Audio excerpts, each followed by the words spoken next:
I just wanted to see if that works. So, all right, I guess we'll go ahead and get started here. So welcome to the Tuesday, February 7th, 2023 Tarrant County Commissioners Court meeting. We will begin with our roll call. Tim O'Hare, County Judge. Here. Roy Charles Brooks, Commissioner of Precinct 1. Present. Alisa Simmons, Commissioner of Precinct 2. Here. Gary Ficus, Commissioner of Precinct 3. He's back there somewhere. Manny Ramirez, Commissioner of Precinct 4. There they are. Constituted quorum. Okay, great. Everyone present. Would you please rise for the invocation? Chaplain, come on up. I've asked the chaplain to pray for Annabelle Snyder. For those that know Mike Snyder, who used to be the Channel 5 news anchor, now works in the DA's office. His granddaughter had an aneurysm. She's been in the hospital for a couple of weeks, has some pretty significant brain issues, but there's improvement going on every day, so if you could remember her in your prayer. Absolutely. Thank you. Well, let us pray. Father, thank you for this day. We realize that this is a day that you made and not we ourselves. And we're just privileged to be here. But Lord, without you, we can do nothing but fail. As we stand in the gap for Annabelle today, Lord, we just ask for your healing presence with her. Lord, I know you know everything, and we trust you in all things that we do. Yes. So, Lord, we just pray that you will minister to her needs right now where she's at. Yes. And then bless her parents, Lord, because they're going through as well. You know, Lord, these citizens of Tarrant County who are suffering from illnesses and deaths and so on and so forth, Lord, move according to your will in their lives. Yeah. Lord, we pray because we know no other way to do it than to just trust you with all our beings. Yes. Lord, bless this county. As we move forward, Lord, bless us to be that beacon light that shines so bright that others might see your good works that's done here and you get the glory for it. Lord, we just trust you today. So bless the leaders of this county. Bless each and every one of them. Lord, that we'll move according to your will and not that of our own. Lord, we pray this day. In Jesus' name, I pray and ask it all. Amen. Amen. Thank you. Please join me in the pledges to our flags.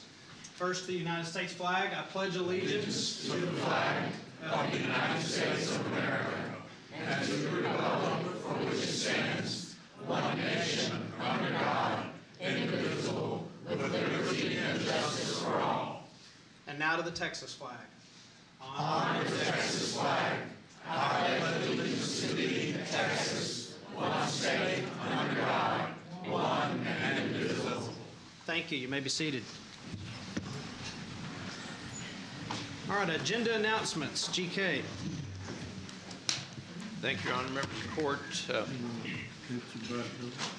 Several announcements as it relates to our agenda this morning. We do have several audience participation forms. Some of those deal with items that are on the consent agenda, so we're going to pull several of those items off consent, and we'll consider them as we get to that particular point in the agenda. First of all, under the county administrator section, item A20, which is the out-of-state travel request. We have a request to remove that from consent. We'll consider that whenever we get to that particular point. Also, members of the court, under the criminal district attorney's office, item 9F1. This is a final settlement on a claim against Tarrant County. We'll be considering that after close. We'll bring it into close first, have a discussion with the DA's office, and then come back out and pick it up after that. Also, under item C, which is the budget department, item 9C6. This is the specialty court program grant application. We do have an audience participation form on that one also, and we'll consider that whenever we reach that particular point. Then also under the tax assessor collector, item 9N1. This is a standing item, but we do have an audience participation form as it relates to that. Which one is that? That is on page 10 of your agenda. It is item 9N1. It's under the tax assessor collector. All right. Also, members of the court, we are going to take one item out of order, and that's on the briefing agenda. When we come to the administrator section, just as we go into that particular item, we're going to move to the briefing agenda and consider item 12A. This is a tax abatement discussion on RSI North America, Inc. We do have a representative from that organization here, and that's why we're moving that up in the agenda. And then finally, members of court, next week is the 14th. We will not have court next week. I believe that NACO has its conference in D.C., and we do not have a quorum, so we will not have court on the 14th. Thank you. All right, Commissioners Court announcements. Commissioners, any announcements to make? I know, Gary, you have one on We do. your summit. We have our Transportation Summit, which is on the 17th, which is a week from this Friday. First Conference Center, and if anyone cares to attend, they contact my office. So we'll take care of you. And on Saturday, the 18th,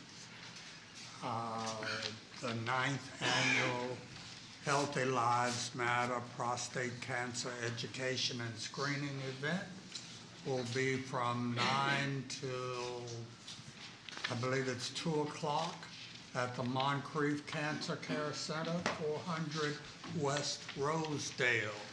And new this year, the Dallas Mavericks organization is coming on with a sponsor, as a sponsor.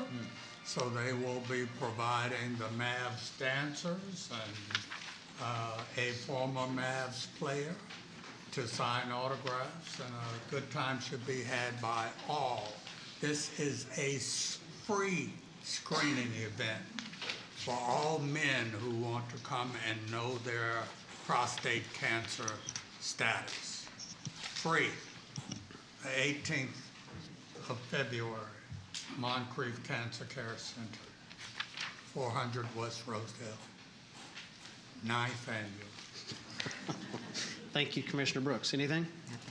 I would like to introduce a person who's joined our team at Precinct 4. We recently hired Miss Tracy Knight. She's over here. She brings with her over 25 years of experience in public service. Very well educated. She's going to be an incredible member to the team. So I just wanted to welcome her to staff and to the county. Welcome, Tracy.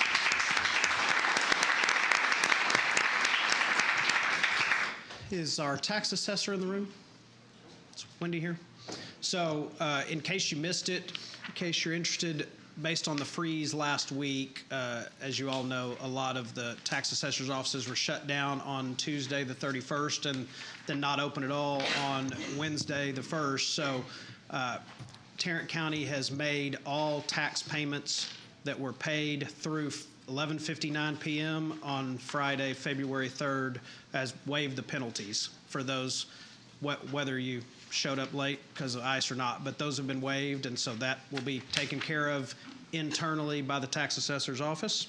Excellent. And with that, we have any discussion on the minutes or motion to approve? Move to approve.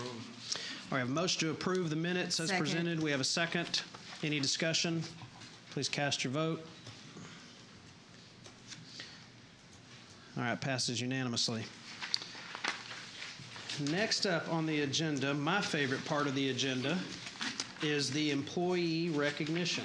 So we started a new thing where we invite people that have been with the county for 25 years or more to come to my office and sit down and visit, and it's been great so far. I've loved getting to meet people and hear their stories and learn what they do and learn more about the county, and I want to recognize those folks here in just a second.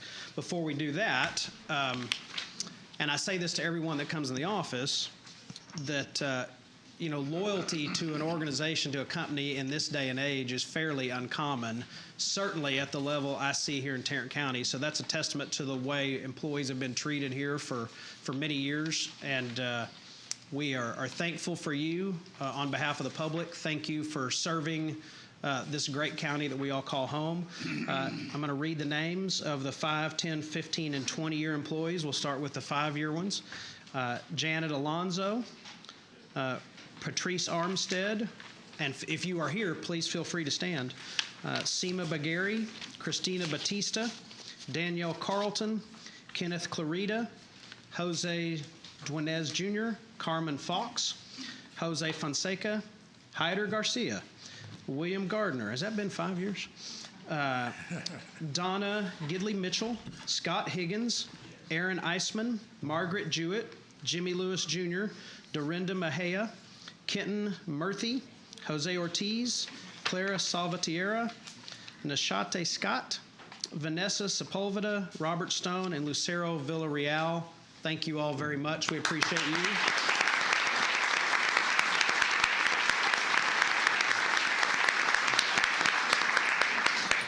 For our 10-year employees, Candace Barnett, Kent Dalton, Amber Duckworth, Kayla Ferris Adams, Karen Holmgren, Brian Howard, Samantha King, James Knowles, Teresa Lobox, sorry if I got that wrong, Michael McNeil, Joel Meadows, James Neal, Paul Newcomb, David Pitcock, Angela Ramos Summers, Mayo Sanchez Perez Jr., Krista Shaw, and Susan Thomas.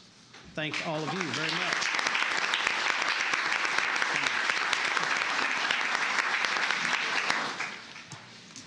Our 15-year employees, the numbers start dwindling a little bit. Susan Au, Elena Bangs, Christina Gallagher, Daniel Martinez, Chris McClellan, Pamela Pinion, Carol Stednitz, Joshua Underwood, Kelly Wolf Needbowski, and William Wright. Thank you all so very much.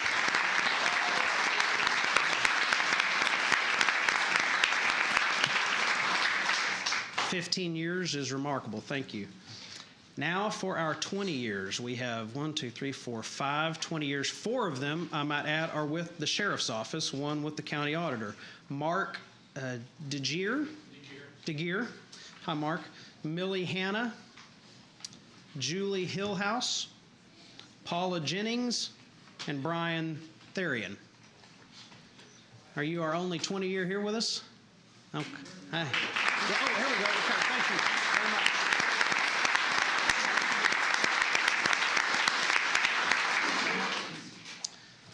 Thank you. All right, now, 25-year folks. Rodney Kirk. Where are you, Rodney? So this is Rodney Kirk. Rodney has been with the Sheriff's Department for 25 years. He's a labor detail specialist, and I did not know what labor detail did, but now I do. We had a great conversation in our office, and they do some great work. They do a lot of good for the community, and Rodney is something special.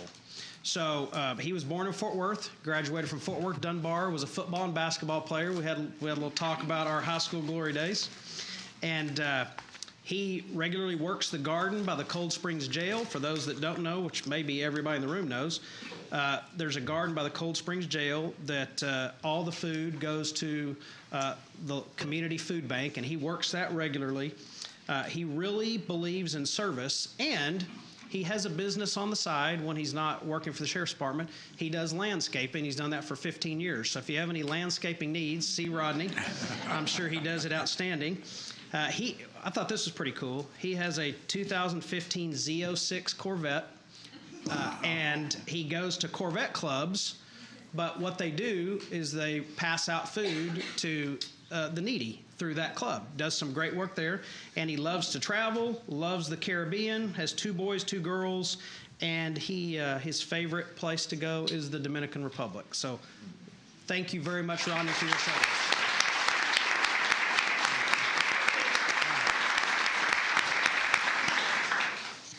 Next up is Jose Arroyo.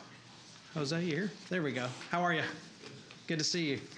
So he's also been with the Sheriff's Department for 25 years. He's a sergeant in booking, but we should congratulate you for this. You're about to be promoted to lieutenant at the bond desk. So congratulations on that.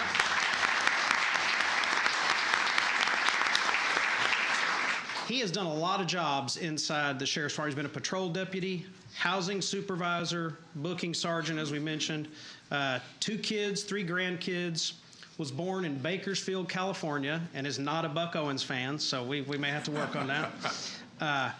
Graduated from Carter Riverside High School, and the thing that stood out to me about Jose is how much he talked about the bond that he has with the people he's worked with over 25 years, how they are family to him, and I was really impressed by that. And he served 4 years in the Navy as a machinist.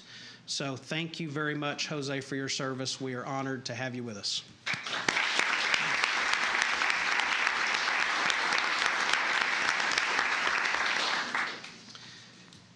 Next up is Al Roy. Al, you here? There we go. How are you, Al? Al was born in Maine, which you probably can count on one hand how many people in this room know somebody born in Maine. They don't make it down here very often, but we are glad you did. And Maine is a beautiful place. I think we talked about Acadia National Park and how I went there a couple years ago. He's a military dad, a Castleberry High School grad. He has 11 total kids that he calls 6, and then now 11. He worked at Bank of America, Hawaii for 13 years. He has lived all over. And this was really cool. And when you meet folks and talk to them, get them to tell their stories, it's just pretty cool. You don't know all these things every day, but he is an aspiring writer. And he's working on a book. And he's going to put books out soon. So he's a BYU grad. And he's in public health. He's a public information officer. He came to Tarrant County right after the Fort Worth Tarrant County public health split, basically. He likes the job because he can implement his ideas. He can be creative, and obviously as a writer, he's very creative. But he did something really cool.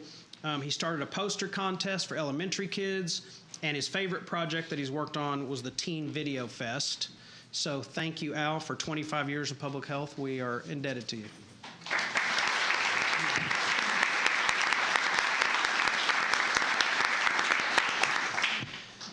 Doug DeWeese. Hey, Doug. So Doug has spent 25 years. He's in Precinct 4. And Manny, feel free to jump in here at the end, say a few words. He's the Director of Field Operations. He was born in White Settlement. He started as a jailer in 1990, has 2 kids, 3 grandkids. He is a certified peace officer and has been a sergeant over narcotics. He's worked in the Sheriff's Department, then the DA's office. Now he's in Precinct 4. He said Tarrant County has been very good to him, and he graduated from Springtown High School, and his favorite place in the world to go is Lake City, Colorado. And I really enjoyed spending time with Doug. Manny, you want to say a few words? Well, I'll say a few things about Doug that we can't brush over, and that's just how incredible he is at motivating employees to do a very hard job. Doug runs our road crews out there in Precinct 4. We manage about 170 unincorporated road miles, and then we help all the cities that are inside of Precinct 4 also make sure that their roads are passable and that the citizens have the infrastructure they deserve. But a large part of that is a large part of why we do it so well in Precinct 4 is due to Doug's leadership out there. I think you ask them to a man or a woman on that crew, and in that shop, they're going to say Doug is a remarkable leader. So we're very lucky to have him, not just in Precinct 4, but we're lucky to have his leadership in Tarrant County. So thank you, Doug. Thank you, Doug.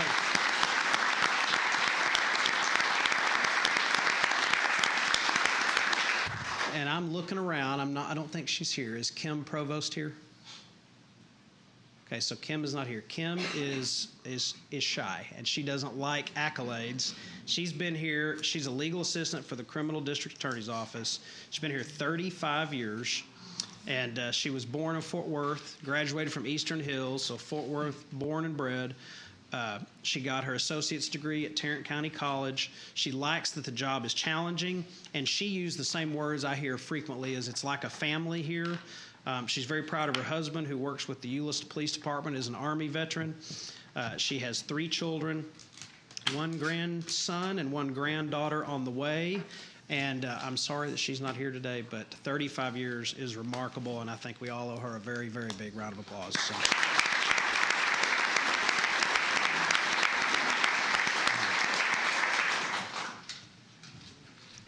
This is not Kim, by the way.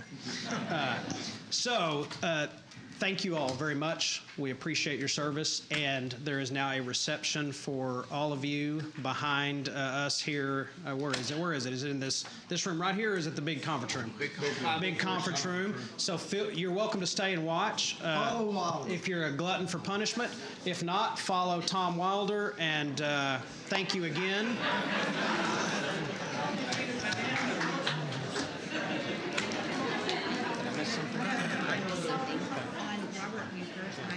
He wants to be called.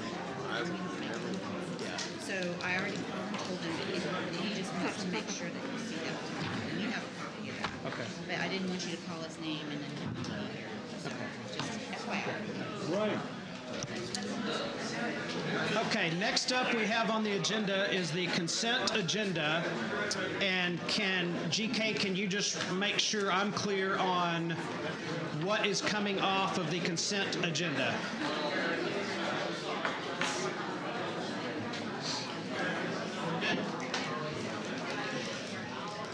Your Honor, can you hear me? I can, yeah.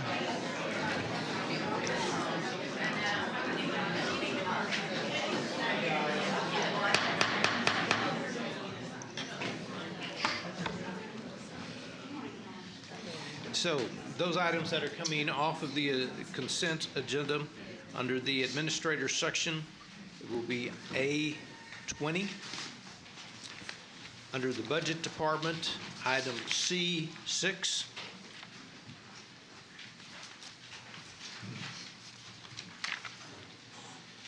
And under the tax assessor collector, it'll be N1. We'll take those up as we get to them on the agenda. N1. Yes, sir.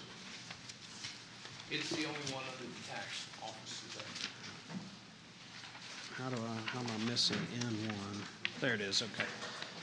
Okay, with that, any discussion on the consent agenda other than those items removed? Move to approve. Have a motion to approve. Second. We have a second. Any further discussion? All in favor, please cast your vote.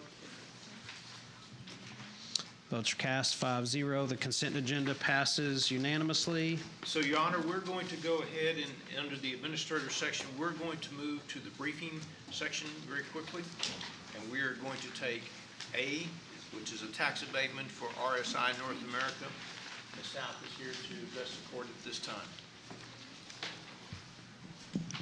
Good morning, Judge, Good morning. Commissioners. Good morning. Get this started. So, as some of you might recall, we previously briefed the court in 2022 regarding a tax abatement for RSI North America. This company manufactures modular truck bed canopies and was originally based in Durban, South Africa, and they are still in operations there today. So following a multi-state selection process, an existing facility located at 1501 Joel East Road in Fort Worth, better known as Carter Industrial Park, which is east of 35 and south of Alta Mesa Boulevard, was identified for the 391,000 square foot manufacturing location. This property is owned by PR Carter Distribution Center, and it will be leased to RSI. So in order to facilitate the establishment of RFI's global headquarters, the City of Fort Worth approved a 5-year tax abatement providing up to 40% abatement of real and personal property taxes that will not begin until year 2027. County staff is proposing county participation at a maximum of 40% of new and real personal property value over the same 5-year period, also beginning in year 2027. The start date is a little bit different, but it will allow the company to meet all of the minimum requirements as set forth by the city and the county prior to the start date of the abatement period. RSI will also be required to expend $2.5 million in construction and real property improvements and locate an estimated $52.5 million in business personal property to the site, along with adding 250 new full-time jobs by the end of 2026. The abatement terms provide for reductions in any year in which the company does not meet these minimum requirements. And at the minimum required investment of $55 million and the maximum tax abatement of 40% over that 5-year period, the project could receive a total abatement of approximately $123,200 from the county.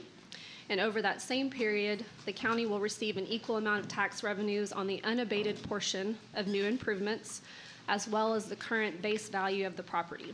New tax revenues for the unabated portion are expected to be approximately $73,920 annually, or approximately $369,000 over that 5-year period. Today, I've already gone through all of this. Today, I do have with us Ben Worrell, right here, who is the consultant for the company. I'd like him to come up, please, and say a few words about the company itself.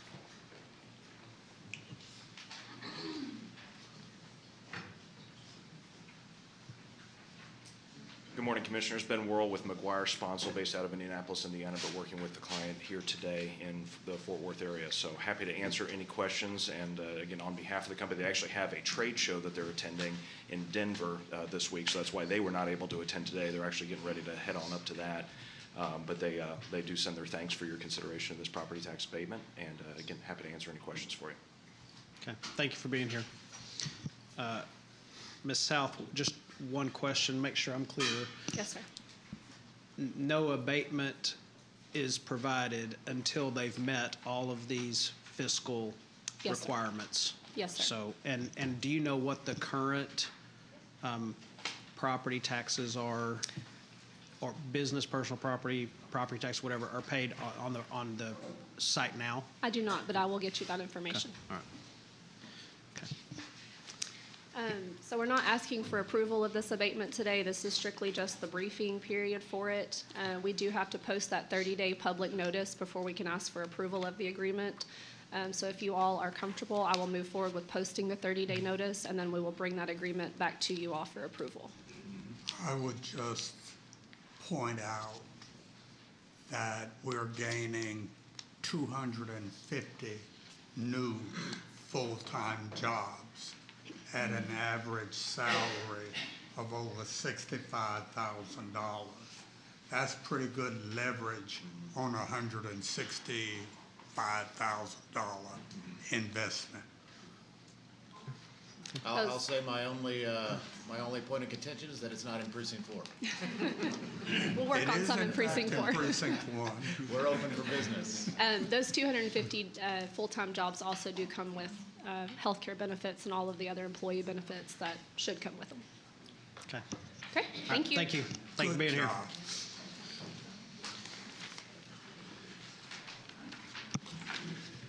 Members of the court, if we can now go back to the top of the administrator section. On item number 1, we're requesting that the Commissioners Court formally vote to receive the FY22 payment for the Texas Urban Counties Local Government Corporation. This is relating to a facility that we own at 500 West 13th Street in Austin. That check amount is $23,761. Move approval. Second. A motion to approve and a second. Any discussion? All right, cast your vote. Passes unanimously. Your Honor, I might just take a second. One of the reasons that we're bringing this to you is to provide some greater detail on the building that we have down in Austin. And your court communication shows what we paid for a portion of that building and the amount of money that we have gotten back so far. Normally, we average about $11,000 a year return on this. We asked them to double that amount, basically, because of the amount of money that they had in reserves on that building, and that's why we see a $23,000 return to us at this point. So we've gotten over half of our money back. The price of the appraisal of that building has gone up substantially, and it was a good purchase at the time, and it served us well down in Austin. How long have we held this investment? I think from 2000 and 2003. So, members of court, if we can go to item number 2. So this is going to be something Mr. Schaffner is going to present to you.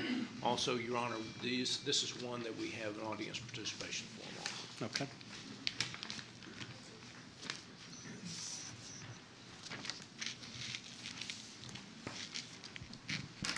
Good morning, Judge and Commissioners. In your red folders, you have a updated legislative policy document. The updates to that document are one, the date. Since we had to skip last week due to the ice storm, updated to February. And then on the second page, to further clarify, one of our support statements added just a little bit more to it, and this is underneath the support efforts to fund essential county government services from revenue sources other than taxes. I'll read out the slightly amended statement of support a local option sales tax for the purpose of reducing property taxes and if a mandatory corresponding property tax decrease is required upon passage. Those are the only, from the version that we sent out for about a week ago, that was the only change that we had to that for our legislative program. And before I ask you for comments and to approve this, I do want to go through a little bit of kind of where we are in the legislative process. So the legislature started on January the 10th. It'll end on May the 29th. They have some significant major issues, specifically related to the fact that they have $32.7 billion in available revenue for them to spend that was over and above what they had planned for. So there are several major issues that they're going to work through with that funding. One, there is both the House and the Senate and the governor have made very, very clear that they would like to do something about the school M&O taxes and do property tax relief through M&O, through working with the school tax issue. That can either be, and they're still working on the options, but rate compressions, as well as increasing the homestead exemption to about $70,000, which would be a significant tax decrease for folks. Also changing the average daily attendant rate to where you can actually get more funding into the schools, as well as making some changes to recapture. So those are some of the issues related to schools. They also have made in the Senate and House base budgets, which is the one that they initially file, they then have hearings on and start negotiating with it. They made a historic investment in mental health services, specifically related to state mental health facilities. There's what they've been referring to as a sticky note, saying that we're going to put, of the $32.7 billion, $2.3 billion into rehabbing, reconstructing, and adding a little additional capacity for the state mental health hospital. So the facility in Wichita Falls will get a complete rebuild. It's not going to get additional capacity, but we'll have additional rebuild, which is very significant, as well as working on additional programs to make sure that those within our communities that do have behavioral health care challenges have more resources that are available to them. Excuse me, Russell. Yes, sir. They're spending how much money on these? $2.3 billion. Without substantially increasing capacity. Great. A lot of these facilities are very old. And so there are one to, let's say, it's Panhandle, Rio Grande, Terrell State Hospital, and the Wichita Falls Hospital. Those four, the Panhandle will have additional capacity as well as Rio Grande. So for Tarrant County, we're in the Wichita Falls catchment area, and so that facility getting reconstructed will have benefits for our folks, but we're not going to see additional capacity, which is why one of your legislative program items in your legislative program is so important, and that's supporting a study for a Tarrant County state mental health hospital, and that would be a state-run, state-operated facility that would hopefully be in Tarrant County. We're requesting a study for this session as part of your legislative program, and that deals with a substantial number of issues that we have within our community.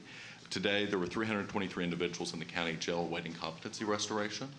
Of that, about approximately 180 of those individuals are actually on the state wait list to go to a mental health hospital. And of those, some of the folks on that list actually have been on it since 2020. So a very substantial amount of time. And so we need additional resources here within our community. And that's one of the things that we'll be working on throughout the session. that study and that proposed mental health hospital, state mental health hospital for Tarrant County is my number one legislative priority. I recognize that a state mental health hospital in Tarrant County will help lower our jail population by helping to restore the competency of those waiting for trial. But it should also provide long-term mental health beds for people with severe long-term mental health issues who are not criminal justice involved, who are just part of our general population. So we need to strike a balance between allocating those beds when we get them from between competency restoration and long-term mental health for persons in our general community who currently have no beds available to them. Thank you, Commissioner. And I think as part of the study, that's one of the issues that we're going to work through as a community, working with JPS, MHMR, the county, our city partners, and others, including Health and Human Services Commission, HHSC at the state, to figure out what type of facility works for our community and what the needs are within our community. And if you look at the continuum of care for mental and behavioral health care in Tarrant County, what are those areas where we need additional services? Tarrant County has, the Tarrant County citizens have been very supportive of mental health programs over the years, and frankly, we have within the region the most community-funded beds available of any of the counties in our region by a significant amount. To be sure, we have, through our John Pierce Smith Bond Program, tripled the amount of short-term mental health beds available in Tarrant County. These are beds that are used to stabilize a person with mental health challenges and then hand them off to long-term care in a community-based setting. But there are persons in our community who have severe mental health challenges and are not good candidates for the short-term beds. They need long-term mental health treatment, and that would be the benefit of the state mental health hospital in Tarrant County. It's a hole in our mental health infrastructure. I do want to point out three other items before I ask for your approval of our program. One is property tax reform. There have been a number of bills, dozens and dozens, that are looking at different ways of actually giving property tax reform. It kind of comes down into a couple different groupings. One is appraisal reform. So there have been bills filed that have any number of homestead exemption caps taken from the current 10% down to 7.5%, 5%, 3.5%, or 2.5%. So anywhere within that, those areas are what we're going to see a lot of discussion this session over is what appraisal cap, if they want to lower that appraisal cap. The appraisal caps would affect the county's tax rate by changing the way that we look at value, so in the way values grow. So right now, the tax rate is, if you will, a fraction of the numerator being the last year's value and the denominator being your value for this year. If appraisal, if you reduce the homestead from 10 to 5%, let's say, you would have that the tax rate would not be going down for the no new revenue rate year over year as quickly as what it does with 10%. So there are some give and takes with that, but there's going to be a significant discussion regarding pulling those homestead exemptions down, and we'll be working with the court as we see which kind of ideas are moving where the court, if you all would want to take a position on that. Secondly, business personal property tax. There's going to be last session they exempted $2,500, the first $2,500 of business personal property for businesses. Whether or not to increase that to $20,000 or even, it's been suggested, $100,000. So that's something that we'll be working through in the next few weeks. And then also legislation that would require 65 and disabled individuals' homesteads to be frozen. Tarrant County currently has that, but not all cities and taxing entities have that. Also, another issue that I want to make sure it's on the court's radar is de-annexation. There have been bills filed related to whether or not a city provides a list of services that are in a bill, that are in these bills. If the city doesn't provide all of those services, one of the bills would actually has a trigger on December 31st of this year that those areas that they don't provide those services are de-annexed, which means we would then, the county then takes the responsibility for providing police or law enforcement services and others. That's something we need to watch very closely and carefully to see kind of how some of those discussions move. There was a localized bill for de-annexation that made it through the Senate and into the House, but it did not pass last session. So we'll want to watch that. And then finally, TJJD reauthorization, the Juvenile Justice Division. Texas Juvenile Justice Division is under sunset. It's going to be reauthorized. They're wanting significant changes to that program. We'll be bringing information to the court over the next several months over what that's going to look like and potential impacts to the county over that reauthorization. But that is something we're keenly focused on because there are major impacts to our community potentially depending on how they do it. So with that, we're seeking approval on our legislative policy statements. If you've any questions, please let me know. Okay. Any discussion, questions, motion? I move approval. Second. All right, we have a motion and a second to approve the proposed Tarrant County legislative agenda. Any further discussion? We do have an audience participation. Oh, we do, yes. And I have that probably. And it should be pointed out that this is a fluid document. It can change over the course of the legislative session as items come up that need to be addressed. Okay. Is it Daniel Bennett? Mr. Bennett, my apologies for not recognizing this. Come on up, state your name and address, and what do you have to tell us? Daniel J. Bennett, 408 Pemberton White Settlement. By the way, thank you for actually letting me go last. I think it's appropriate that speakers follow the person who introduces. So some questions were answered, some questions were not. It shortens what I have to say. I need more than 3 minutes, but I want to read something to you. This is chapter 25, subchapter C, which I'm sure our DA knows about. The official court reporter of the county criminal court is entitled to the same fees and salary as district court reporter and shall perform the same duties and take the oath of office as provided by law for the district court reporters. When you go through the changes for each court, you'll say chapter 25, subchapter C applies. Well, under the changes, visiting retired judges should too take the oath. They have to make sure they're qualified to oversee a court case. I have something to read to you, but I have limited time. So I think that should be put into the language of each court. On retired visiting senior judges or just judges, they must be required to take their ethics and their oath as part of the changes for the legislation. Let's move on. Under your legislative policy sheet, this thing was adopted January 31st of 2021. Now we're asking 2 years later to adopt the same language. The gentleman that just spoke talked about appraisal reform, but he didn't talk about the central appraisal district reform. It's not going to be confused.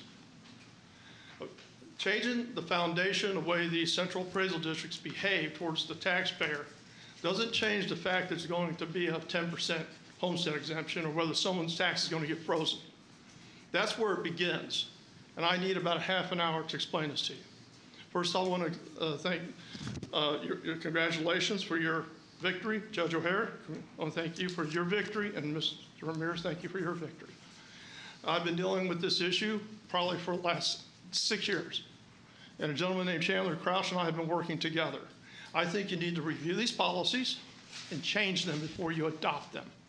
And focus on the way these central appraisal districts are ran. I have a list of suggestions I have, that are actually being put down in Austin. I can supply them to you, but with 29 seconds, I will quickly read them to you, if I can find them. Been strong, fall apart. Chief appraiser shall not release any tallies of the election going into the odd year for election of the board members. Should be secret. Ensure the ARB panels for scheduled hearings have at least three RB members. Vote for the TAD. The vote for the TAD entities need to be more evenly distributed so most people have says. Mr. Ramirez, there's towns in your district don't have any votes. There's towns in your district don't have any votes. The system does not represent the citizenry. And we must make sure the representation of the TAD board represents the citizens that pay the taxes. And this court in the past have skewed that system. They have abused that system of election, and I can show you, but I won't take the time. Thank you for your time. Okay, thanks, sir. Just to make sure you're clear on something, that this legislative policy document has not been adopted yet. So the reason the January 31st date is on there is because that was when it was going to be voted on last week before the meeting was canceled. The 2021 is just a typo, so that'll get corrected. Well, I certainly would hope that Yeah. you guys have, would add a few things and review it for thoroughness based on your policies and what you want to have seen done. Well, and one other thing I'll address, just since you brought it up, is the appraisal reform. So you probably know how this process works as well as anyone. You've got House members, Senate members file bills about appraisal reform. Some of them want to put a 2.5% cap on appraisals. Some want to put a 5%. Some want to do a 7.5%.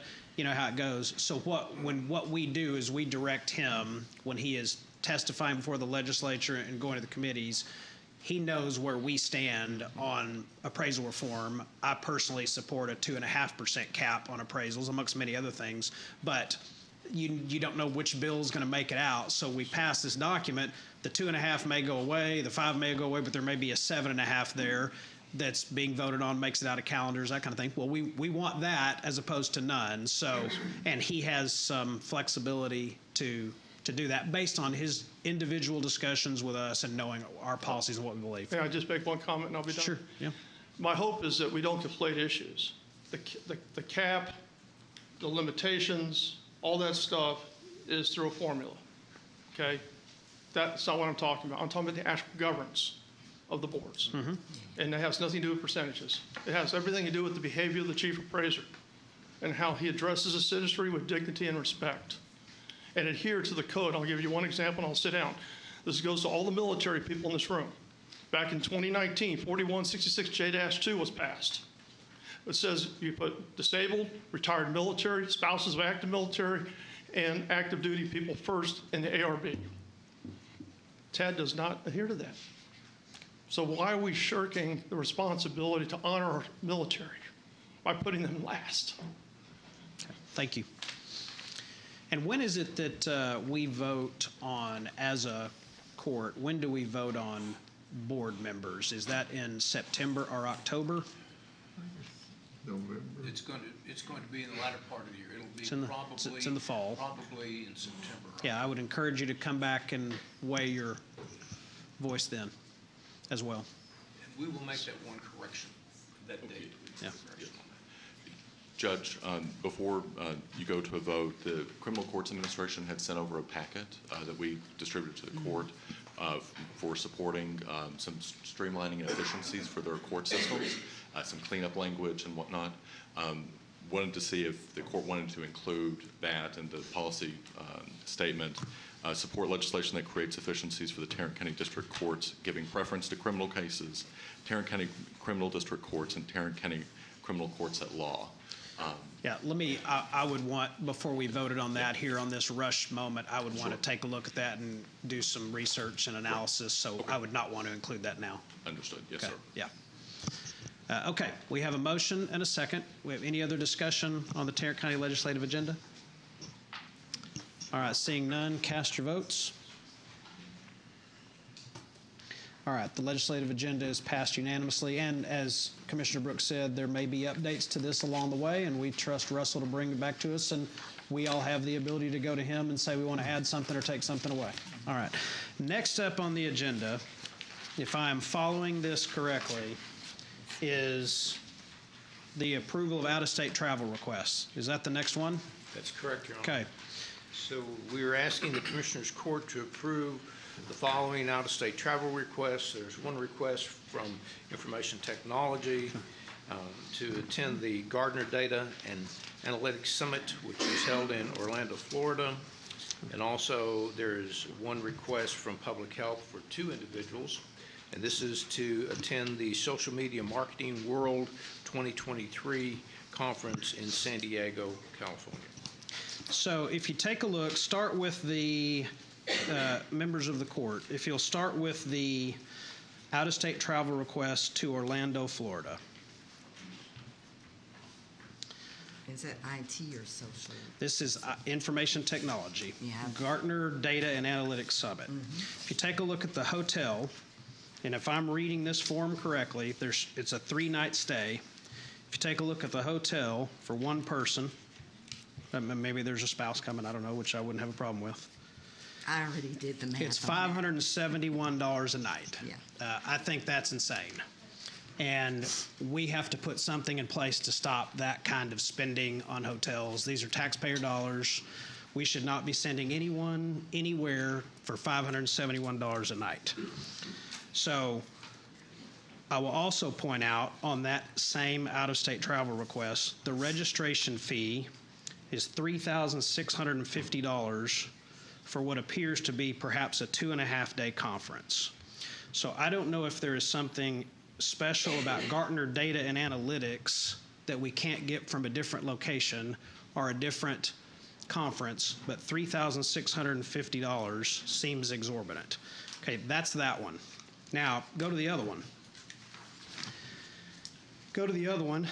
I'm not quite sure why we can't get social media training from someone here in Texas, but if we are, by the way, go back to the Orlando one, I just did a quick check while I was sitting here. There are dozens of hotels in Orlando, Florida that you can get for $200 a night or less that are very nice hotels. Me personally, I've taken our family to Disney World, no telling how many times, probably 10. I've never come anywhere near spending $571 a night. I get the argument that this is where the conference is. So that's not okay to spend $571 a night, and I hope my commissioners will agree. We need to put some policies in place. That's too much money, and that is wrong. But now go to the San Diego one. So the San Diego one, again, it appears it's also 3 nights. And so this one is a little cheaper per night, but if you do the math on that one is approximately $392 a night. I did a quick check just on Hyatt, which is the brand I kind of stay in, free plug for Hyatt. And there are multiple Hyatts you can stay at for significantly less dollars than that. Again, we have a registration for $3,000 for what appears to be a 2.5-day summit. I believe we can find a place to learn about social media marketing far less expensive than $3,000 for a 2.5-day conference. But it's the hotels that are concerning. But also on the San Diego one, and maybe I can see how this could be reasonable, but there's a meals category, there's a hotel motel category, there's a registration category, there's a transportation category, then there's an other. So the other is $1,215, so about $608 per person that is not meals, hotel, registration, or transportation. Can somebody tell me what that is?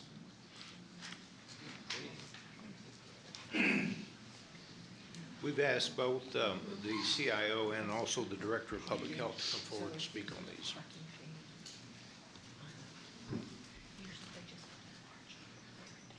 Your Honor, one thing I wanted to point out that the 3,000 is for 2 people. I think the registration per person is about 1,500. That was the cheapest we could find in the communications world. Just background, communications has been identified as a foundational capability for public health. And we have PIOs that are, risk communication specialists. They know how to get the message across. But what we found was none of them were, super trained on how to deal with social media, because that's sort of the way public is communicating these days. And there was a lot of misinformation during COVID that we had a tough time addressing on social media. So, and we've had to hire vendors, outside firms, to help us do social media marketing and running campaigns about various public health messages. So the thought was we train our people and thus potentially bringing some of that capacity in-house. So that's kind of the background on why we're trying to send these folks. Now, getting into the individual expenses and details, as you pointed out, some of these hotels are picked by the conference venue, that it's the hotel block.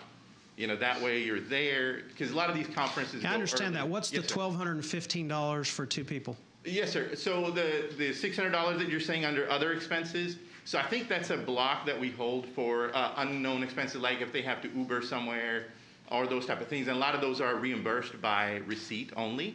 So we get the approval based on an estimate, I believe, and then when they do receipts, then that's when it gets reimbursed. So it's not that the entire amount's going to get spent, but that's sort of the estimate that we get approved on. Okay. All right. Does anybody else have any questions? Okay, so. I would just point out, I don't know about Orlando, Florida, and the location of hotels in relationship to the host hotel. But if you're going to put somebody at another hotel because the daily rate is cheaper, then you have to look at the cost of transportation to get someone from that outlying hotel to the host hotel, and that may occur more than once a day. I had a question that I think Judge O'Hare initially asked that I don't know if it was answered. Comparable alternatives. So we're sending 2 people to a conference. Are they coming back with a certification? Is there some sort of agendized training that's going on that they come back with a objective metric to say this is how much better we're going to be? Or are there alternative training programs, maybe a social media class at a local university or something that we could enroll an employee in for $1,500, $3,000 for a semester, and perhaps that might add more value than just attending a conference? Have you weighed those options? Yes, sir. So there's not a certification from the conference. It's just that you've attended the conference. But the draw to this conference is that they've brought national level experts, so it's very concentrated learning in about 2.5, 3 days.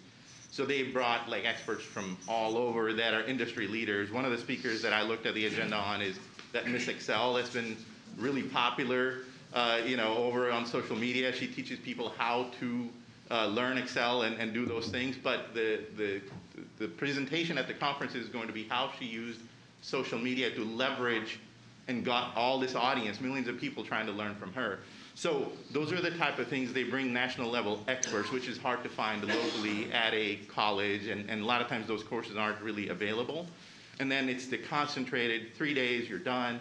And they also get to bring back conference slides and other learnings and share with their team locally within public health. So that's kind of our thought behind it.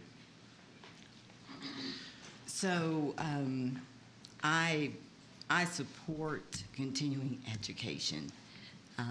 I too asked that this, I didn't know you asked this to be pulled because I had questions about the hotel expenses for both of these requests. I didn't know if for both requests, if the reservations had been made late or what. And I do know hotels gouge these days after the pandemic, but I too was concerned about the hotel cost, not concerned about registrations. That's just It's just how much conference registrations are these days. So just wondering about the hotel rates. So I don't believe they're late. These are block rates, I believe. That way it's a little stable, because otherwise we would have to make a reservation to hold a rate. So that's part of the benefit. They sound very expensive, but it's the benefit that you're not dealing with a daily fluctuation, because we have this governmental process. You bring stuff to court, it gets approved, then you go make all the arrangements.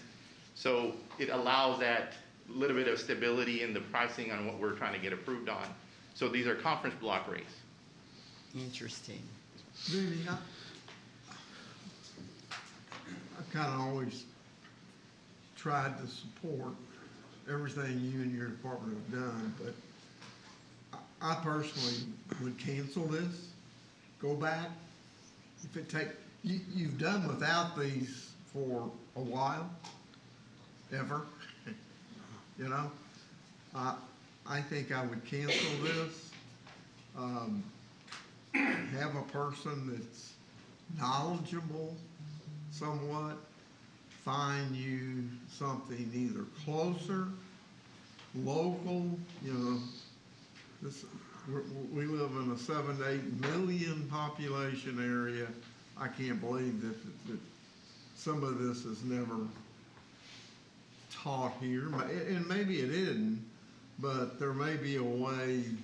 I mean, we're talking between you and Chris, isn't it like 14,000?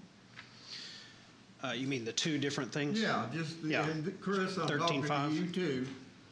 I'd cancel this and go back and see if you can find something that's a little more cost efficient to the taxpayer. I know that I travel as a commissioner. I've never spent anywhere near this kind of money for a fee to go somewhere or a hotel charge. It just doesn't happen. I'd be embarrassed to try to send that through our system. So I just did a quick in-person search for social media for government training. There's a conference on May 2nd through the 4th in Lake Tahoe. It's $819 a person. The rental car cost in Orlando, Florida for those 3 nights, if you want to get a full-size car from budget, is $167 with tax. So, Commissioner Simmons, I support continuing education also. I think we have wonderful people here that I've met at Tarrant County. This is irresponsible, and we shouldn't approve it. I think you should go find cheaper hotels. We registered me for NACO late, and so the conference hotel was astronomical. I am not staying at the conference hotel. I'm staying off-site by half a mile. So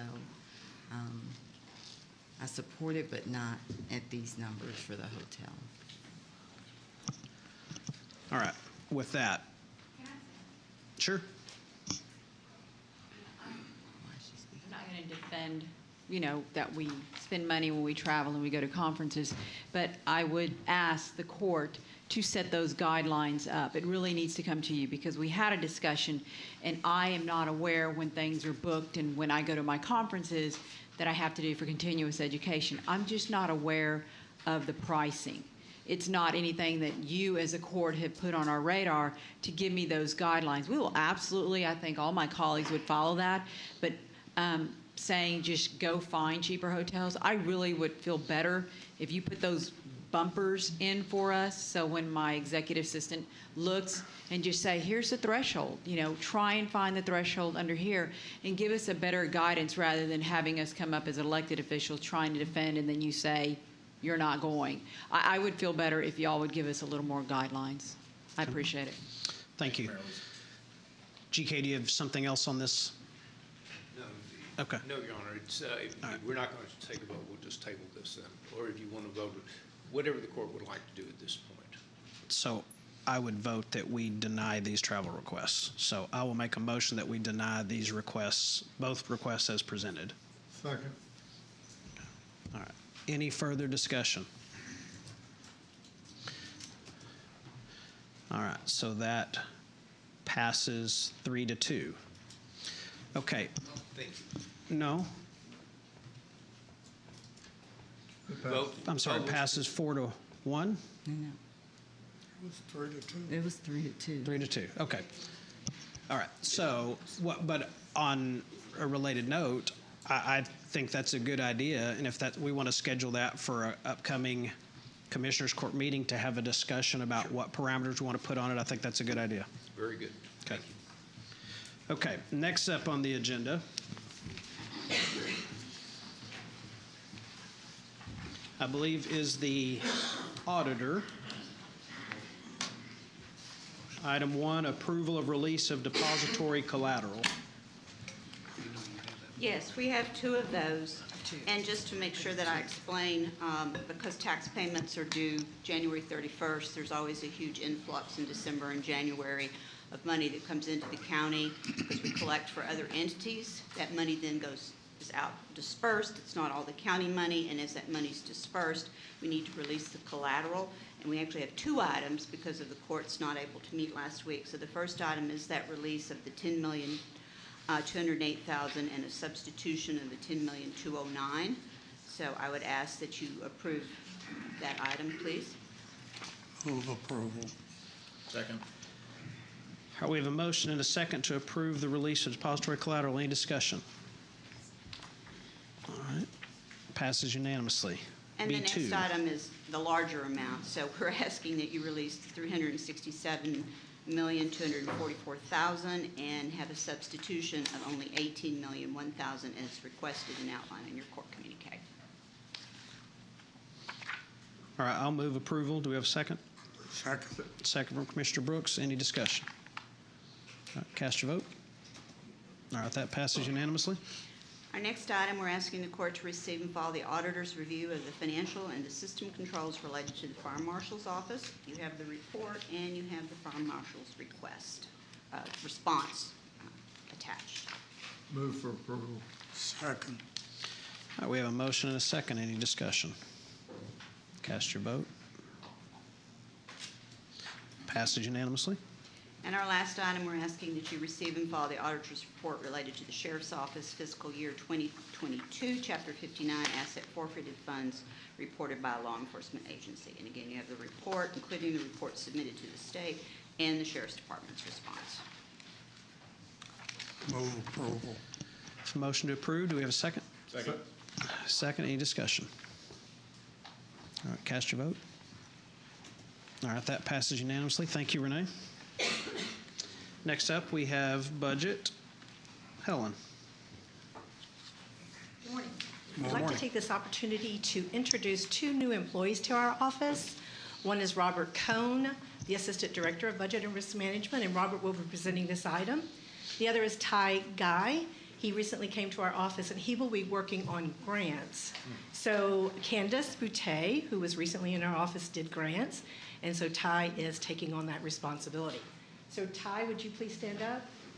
So this is Ty Guy, and then Robert will be presenting the item. Thank you, Helen. Good morning, Commissioners, Judge. My name is Robert Cohn. I'm the Assistant Director of Budget and Risk Management.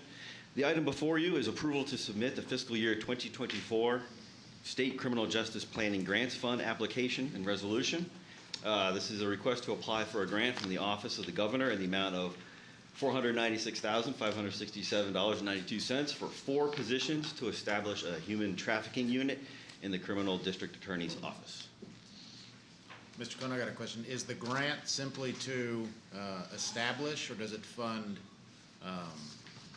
is it an annual grant we're going to have to apply for? To fund This is a 12-month grant currently. Okay.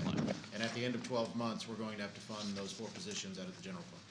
County policy, those positions will go away when the grant ends. Okay. Unless we find additional funding or another grant. Yes, sir.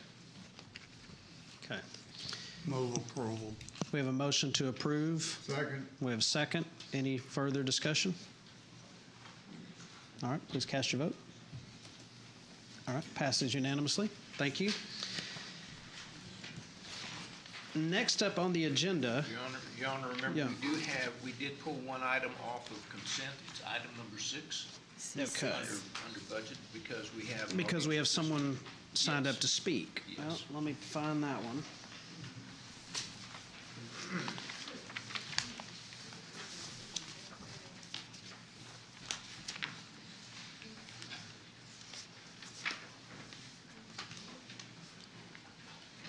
This is not from your section? No, it's under it's the budget section. Okay. Approval of. Item number 6, approve to submit the fiscal year 2024 Specialty Courts Program Grant Application and resolution of the Office of the Governor, Criminal Justice Division for the Tarrant County Family Drug Court Program. And do we want to, is there a presentation to give, or we just going to hear from the speaker? We're just going to hear from the speaker. Okay. All right. So William Love. Is William Love present? That's okay. You're William? Okay. Hi, William, but you don't want to speak? Okay. All right. Okay. Move approval. Second. I have a motion to approve item C6 from Budget and Risk Management. Do we have any further discussion? Please cast your vote. All right, passes unanimously. Thank you. Then, as I'm reading this, it looks like the next item on the agenda would be under the Criminal District Attorney section, but that we're going to talk about in closed session. That's correct. And then if we take action, bring it back after executive session. Yes. Which would then take us to Human Resources, receive and file the personnel agenda. Move to receive and file. Second. Motion and a second to receive and file the personnel agenda. Any discussion? All right, cast your vote. All right, that passes unanimously. Next up, approval of a waiver of terminal benefits. Yes, thank you. Good morning. So actually, the next two items are waiver requests. The first one comes from Constable Lee. As noted in your communique, her chief deputy constable retired in January. She has named a replacement and is requesting that the court waive 133 vacation hours effective February 8th. We are estimating net savings to the general fund of approximately $5,400. Can you just tell me one more time? Sure. An approval of a waiver Yes. of terminal benefits means what? What does that mean? Yes. So county policy is that when employees leave county service, if they have vacation balances that they are paid for, then the department either waits for that amount of time to expire before they can fill the position, or alternatively come to court and ask that those hours be waived, so that the department doesn't have to wait. Waived meaning pay one lump sum. Waived, well, the employee's going to be paid for the vacation. That's already happened. In the lump sum. Well, when It's they not leave paid out county- over the time. It's, so when employees leave county service, Mhm. they are paid for their vacation balances, if they have any, okay, based upon county policy. So if they have 100 hours, they get paid $10 an hour. They get paid when they leave $1,000. Correct. Okay, all right, got you there. Yeah. So that happens, right? And so what the county requires then is that before that vacancy can be filled, that the department wait that number of hours before that position can be filled, or alternatively come to court and ask for a policy exception.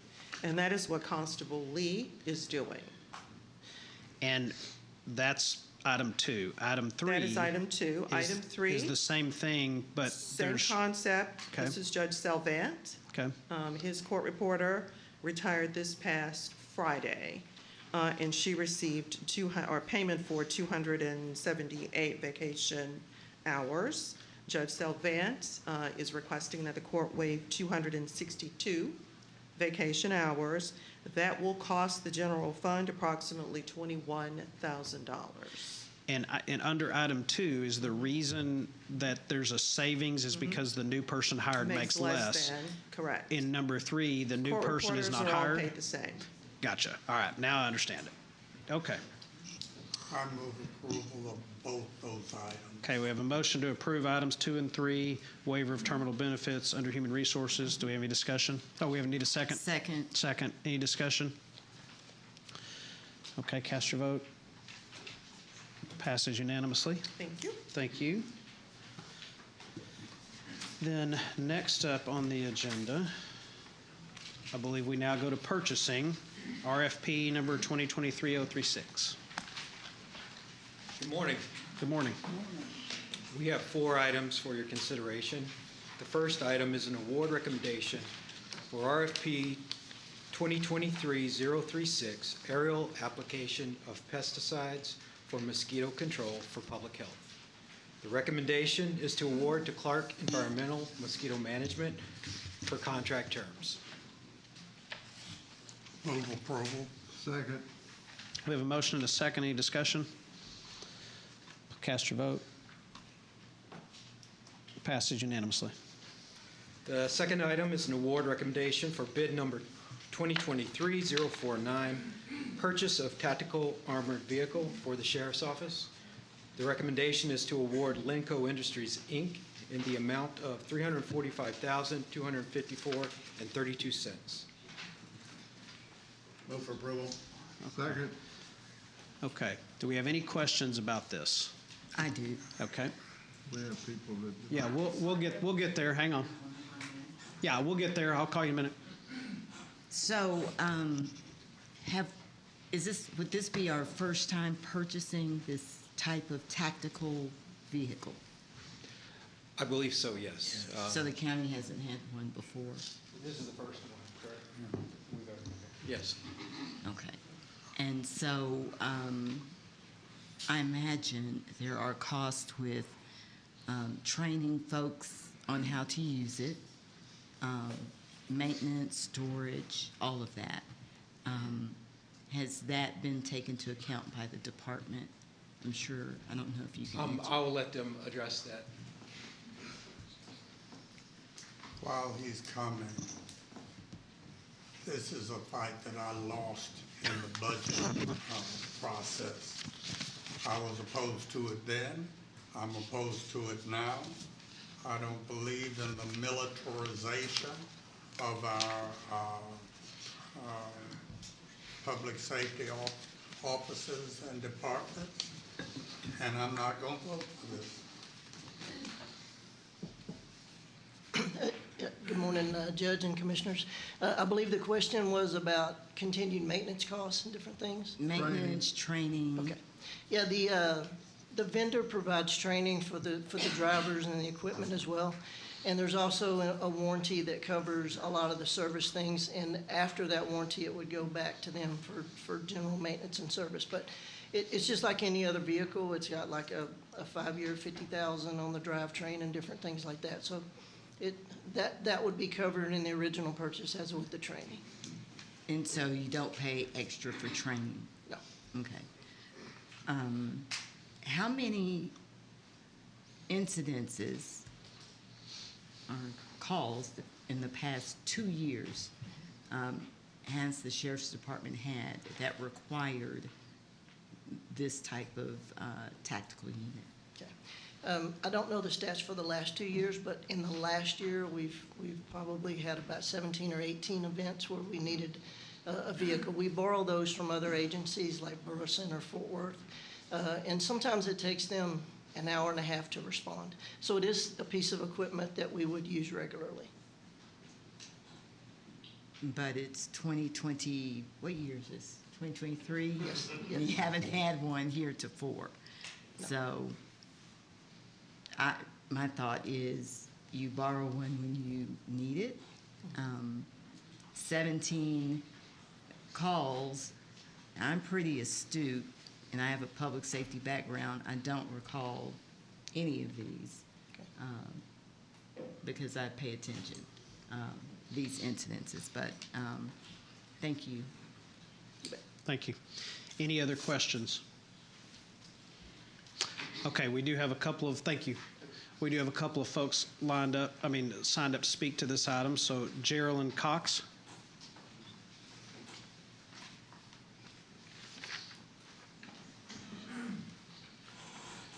Thank you, Commissioners.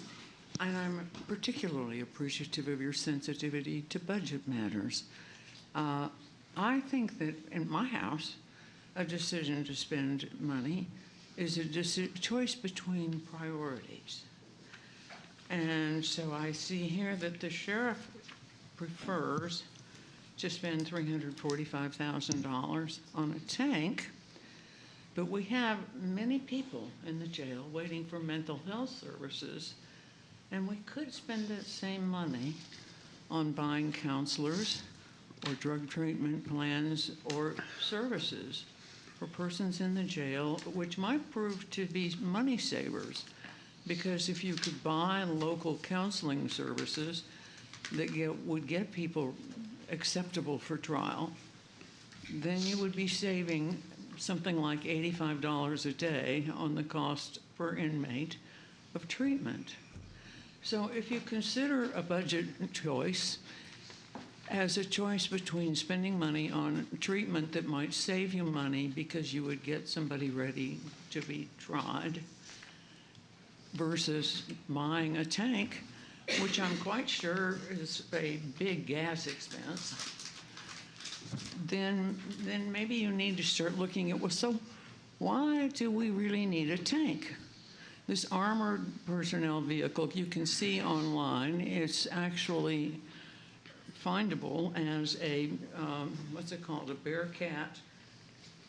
Let me find it. Yes, it's a Bearcat G3. Lenco Bearcat G3 is available on YouTube in advertisement form, and you can see the critter.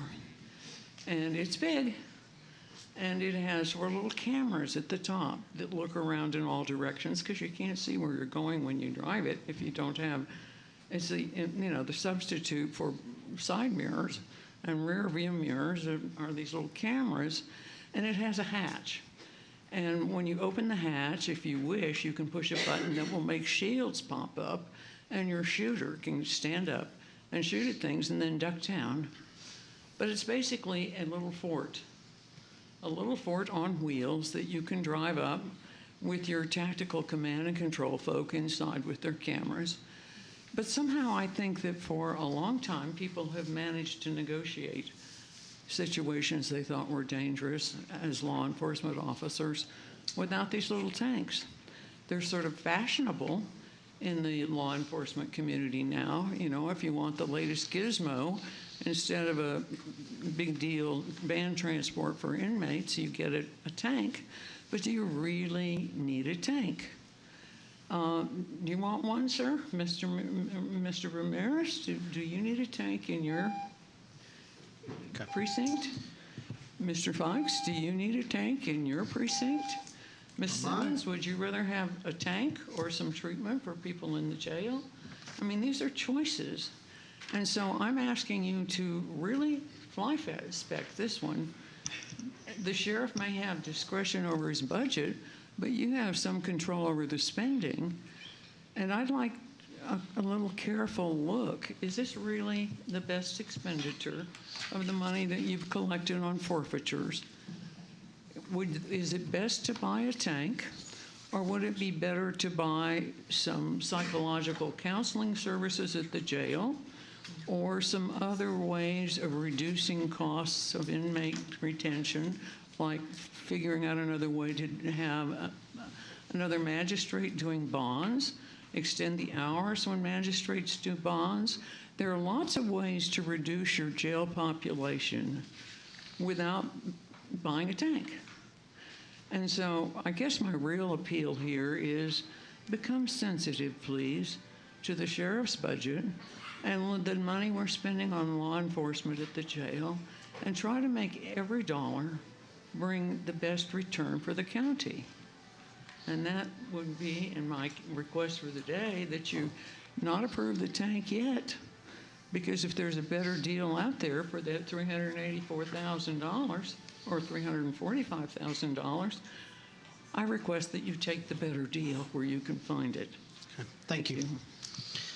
All right, we also have signed up to speak Harold Parkey.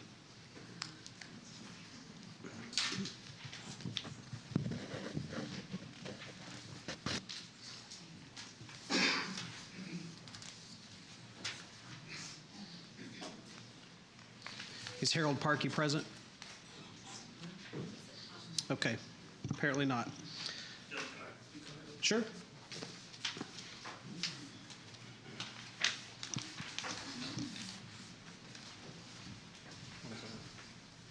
just to clarify on the tank issue, it's an armored personnel carrier.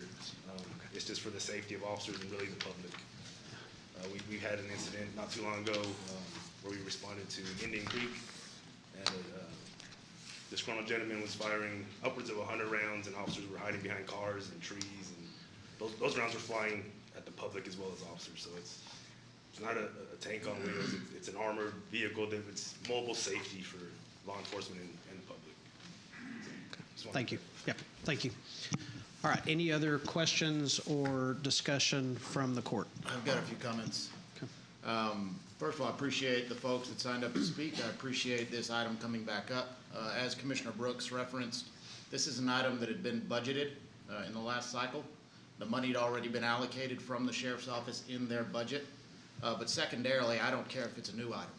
If our police officers, if our law enforcement officers need something to keep them safe, in particular a vehicle like this, where just several months ago, as the deputy constable or as the deputy sheriff mentioned, we almost had a deputy killed. A bullet came within an inch of his head.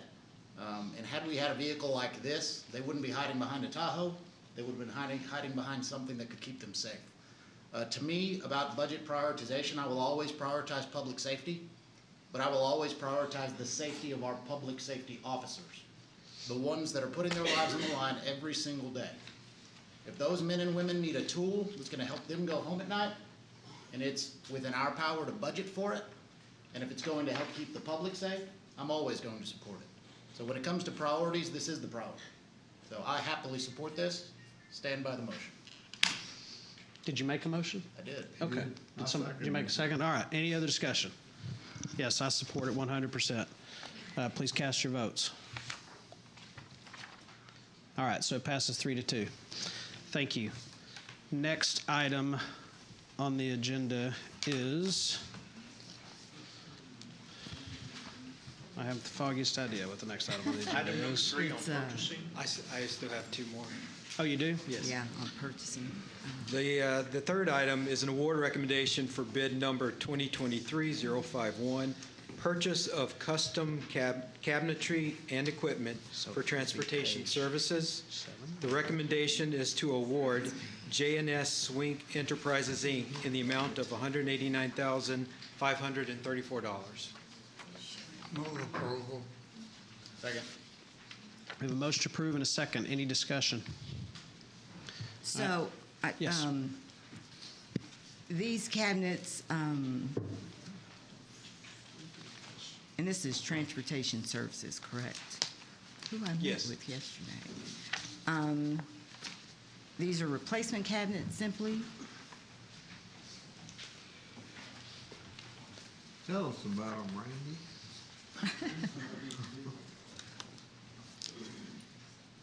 Hi, Randy. Hello. Long time no see.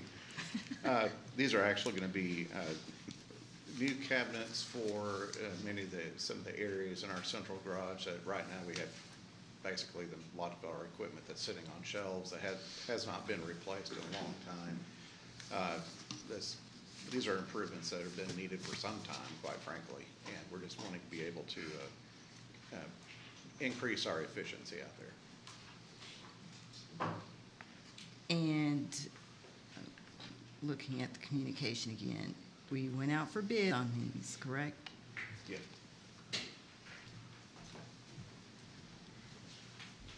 We get these agendas so late. I just did a little Google searching.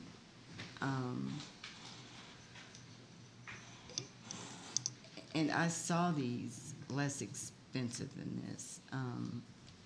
So I just want to make sure we went out for bid on these. We actually need these storage tanks and cabinetry because they seem kind of expensive. I'm not the expert. I just used Google. So I just want some level of comfort that this is what we need. I can certainly attest that we did do a formal bid. We posted it as required by law, and we did hold a pre-proposal conference, or pre-bid conference, and How many responded? For this one, we did only have the one response. All right. Okay. Okay. Any other questions? Okay. Do we have a motion on this in a second already? We do? Okay. With no further discussion, please cast your vote. All right, so it passes 4-1. Hold on. Wait. Passes 5-0. All right. The fourth item is an award recommendation for bid number 2023-053, annual contract for garage power washing for facilities management. The recommendation is to award the various vendors at the per unit prices. Move approval. Second. We have a motion to approve the contract for power washing. We have a second. Any discussion? All right, seeing none, please cast your vote. Passes unanimously. Thank you. Thank you. So now I believe we would move to the item on the tax assessor's agenda that we have pulled, which is item N1. That's correct, Your Honor. This was pulled from the consent agenda because we have audience participation. We're requesting that the Commissioners Court approve the attached list of property tax accounts where a refund is recommended. Just for the court's information, this is an item that you see almost every week on the agenda. It's something that because of how individuals pay, they may have paid too much. And whenever we do something like that, we reimburse those taxpayers. Staff is requesting approval. All right, Daniel Bennett.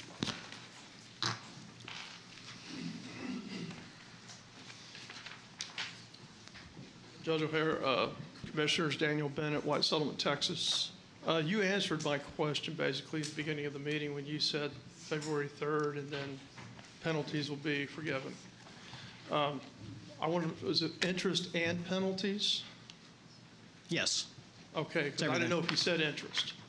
I may not have, but it is. Yeah. Okay, I wanted to clarify that. And also, during our snowgeddon, or our ice capade, however you want to say it, some of the county offices were open, some were closed, some were not staffed. I mean, looking on the news, I didn't see any cars on the road.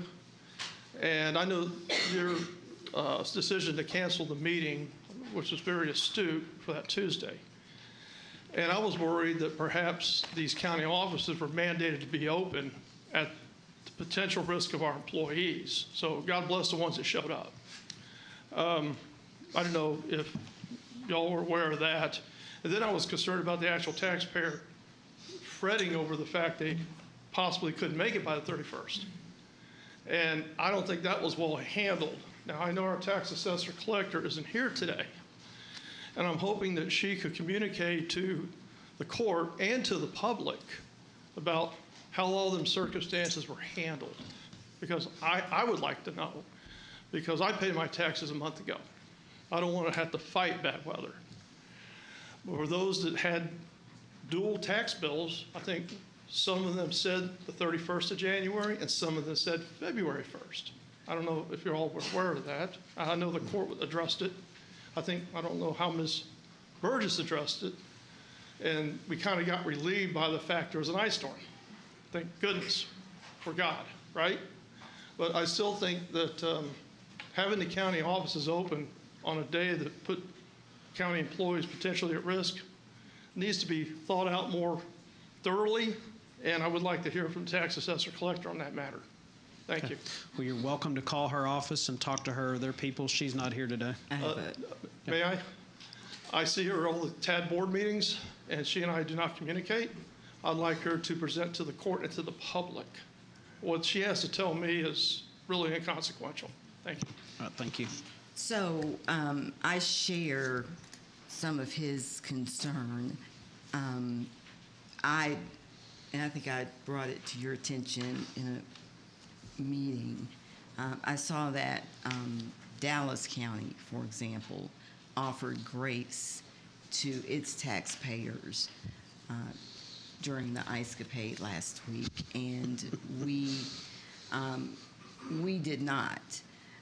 So that was a concern of mine, and I did ask, and I was told that county offices had to stay open because the statute does not give grace to folks who need to make their tax payments because of weather. And so that did change. But when I saw the Dallas County judge tweet that offered taxpayers a grace period, I said, well, is Dallas County breaking the law, or how is the law being interpreted? Because we decided that no, there's no grace period. So it would be good to hear, or for the public to hear from the tax assessor about how the decision was made, how she interpreted the law that said, nope, we have to remain open and taxes have got to be paid by the 31st. But now we're offering grace. So it's confusing. And so I think we do need to hear from her at some point. Were we following the law, or how were we interpreting the law? That type of thing. Sure. I'll address it, but then happy to invite Wendy to come. So I brought the issue up unbeknownst to me, you had brought it up, and had a discussion with GK. Then there was some research done. So there is no provision in state law that says you can waive it. There is no provision in state law that says you can't. So after discussion with GK, I think GK discussed with some of our lawyers and with Wendy, then the decision was made, let's go ahead and do it. And I think Dallas County waived it through February 1st. We extended it all the way to Friday, end of the day, February 3rd. So but we endangered, those folks who waited until the last minute. They could have, if they had known, they probably would have waited past the ice storm to come in and make their payment. So I think the other county was a little bit more proactive is what I'm pointing out. Okay. Thanks. All right. So with that, we don't have anybody else signed up to speak to that item. Do we have a motion to approve that agenda item? Move for approval. We have a motion to approve. Do we have a second? We have a second. Any discussion? All right. Cast your vote. Passes unanimously. Which then brings us to County Judge and Commissioners Interlocal Agreement Precinct 3. Yes.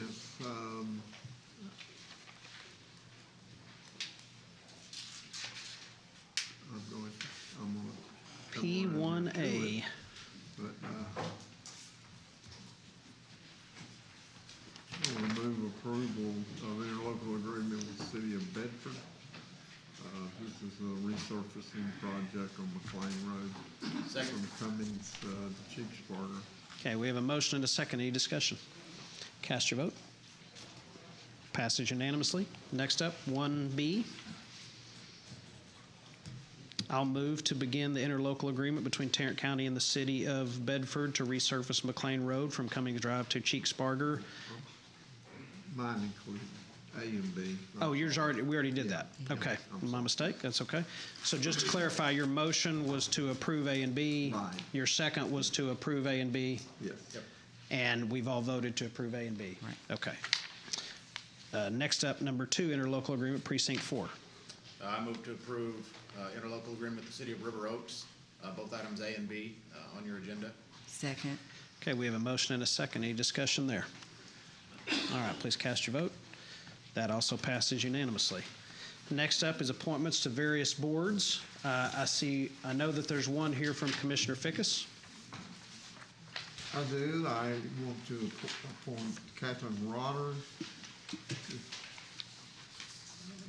to forward with city of, I believe, Haslett, is that correct? Yeah. All right, that's a motion. I'll second that. Any discussion there? All right, please cast your vote. All right, that passes unanimously. Anybody else have one? Yes, Judge, for the efficient functioning of the Tarrant County Housing Finance Corporation, I would move approval to the board of that corporation of Judge O'Hare, Commissioner Simmons, and Commissioner Ramirez. Okay, we have a motion to appoint us to the Housing Authority Board. Second. Second. Any discussion? All right, all in favor, please cast your vote. All right, that passes unanimously. Any others? I missed one last week. I was moving to appoint Andy Wynn to the Variance Appeal Board. I appointed him to one variance board, but not the other. Second. All right, so we have a motion. We have a second. Any discussion? All right, please cast your vote. All right, that passes unanimously. If there are no other appointments to boards or tax increment finance district boards, we don't have any approval of bonds and certificates of self-insurance. That's correct. So is that a standing item on every single agenda? Yes, it is. Okay. When does that come up? It normally comes up whenever we have an official who takes office or an appointed official that takes office. Okay. Sometimes in the middle of the year we have these. It's always been a standing item. Okay. Is there any reason to leave it on there? No. Okay. Why don't we remove it until we need it? All right. Next up, various claims and addendum. Approval of claims and addendum. I guess we've already. Claims including the addendum. Have we passed that through the consent agenda already? No. No. Okay. All right. We have a motion to receive and file claims and addendum. We have a second. Any discussion there? All right. Please cast your votes. All right. That passes unanimously. Now we've come to Your Honor, briefing. I want to make sure that we clarify that vote. That vote was to approve the claims, not to receive and file. Okay. Thank you. Your Honor, members of the court, we have several other items under briefing. If we can go to item B. This is the Tarrant County Public Health Infrastructure Workforce and Data Systems Grant Overview. You might recall that there, probably about 3 weeks ago, there was a request on the court to hold a particular item that dealt with, it was on HR's section, and it was to create a change in the TO for public health. You all asked that we brief the court on this. This is part of a grant that the court had already accepted. We've asked Mr. Tenasia to come forward and talk to the court about it at this time. So when you say it's a part, it's the court has already accepted. The court approved applying for the grant? And accepted the grant. Accepted the grant, yes, sir. Yes. Okay, then what was on the agenda before if it's already been accepted? There was a change in the table of organization in order to slot these grant positions into the TO of public health, and I believe there were 18 positions that we were looking at that time. At that time.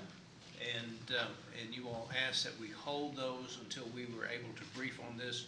Judge, I think your specific question on this particular issue at that time was what happens whenever the grant runs out. Yeah, that was one of many. When we looked at this grant, this is a substantial grant that we've accepted. It's a 5-year grant, a little over $19 million. And we thought that it would be good for us simply to inform the court in totality as to the grant and what these positions do. And by accepting a grant, that means the federal government has already sent us a check and we have it. So, if I may, so in this grant, it works kind of like that. Most other grants, it's an allocation and it's a yearly drawdown. Okay. But in this grant, there's 2 pots. One pot, they're depositing a big amount of money, I think $18 or $19 million right up front, which is rare. Has that already been done? I believe so. I don't know if we've received it. It should be around this time, either February or March. I think there was a delay in the start of the grant cycle. It should be coming. Okay, so it may be here, it may not be here. You don't I'd have know. to look and ask the auditor's office if we received the funds or not. I don't know. Kathy, do we know if we?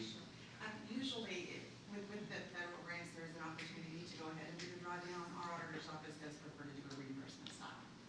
Okay. No, so we don't have it yet. I think, yeah, okay. Yes, and I think the part of that is that, they have a grant metric to look at how soon are you going to onboard the staff that's needed and all those type of things. And so we've kind of delayed the drawdown start date to kind of match up with our processes, so we don't have money and then the timeline's ticking, hey, how come you didn't start the process? So it's kind of one of those. But just to kind of get you some background, I know that some of the court members here are new and may not be fully familiar with public health. So one of the things that we're going to do sort of off to the side is have administrator's office work with the alt staff to see if we can get you to come over to public health, maybe take a little tour, do a little bit more in-depth discussion about public health and what do we do. But if I was to summarize in just one word, what is public health? It's prevention. Right? And that really separates us from the rest of healthcare. Now, it's a continuum. So do we do some healthcare? Absolutely. Do healthcare people do some prevention? Absolutely. But we are more focused on preventing diseases from occurring, and we focus on the community at large, a little bit less focus on the individual. Healthcare people are all about the individual that they're treating. So you're already sick when you seek healthcare. We work with you as a community member and as a community at large to prevent people from getting sick in the first place. So it's kind of a core difference right there between public health and healthcare, even though we're sort of part of the same system. So public health funding, because this grant is about infrastructure for public health and funding for public health, is a complicated matter. So I have some historical backdrop.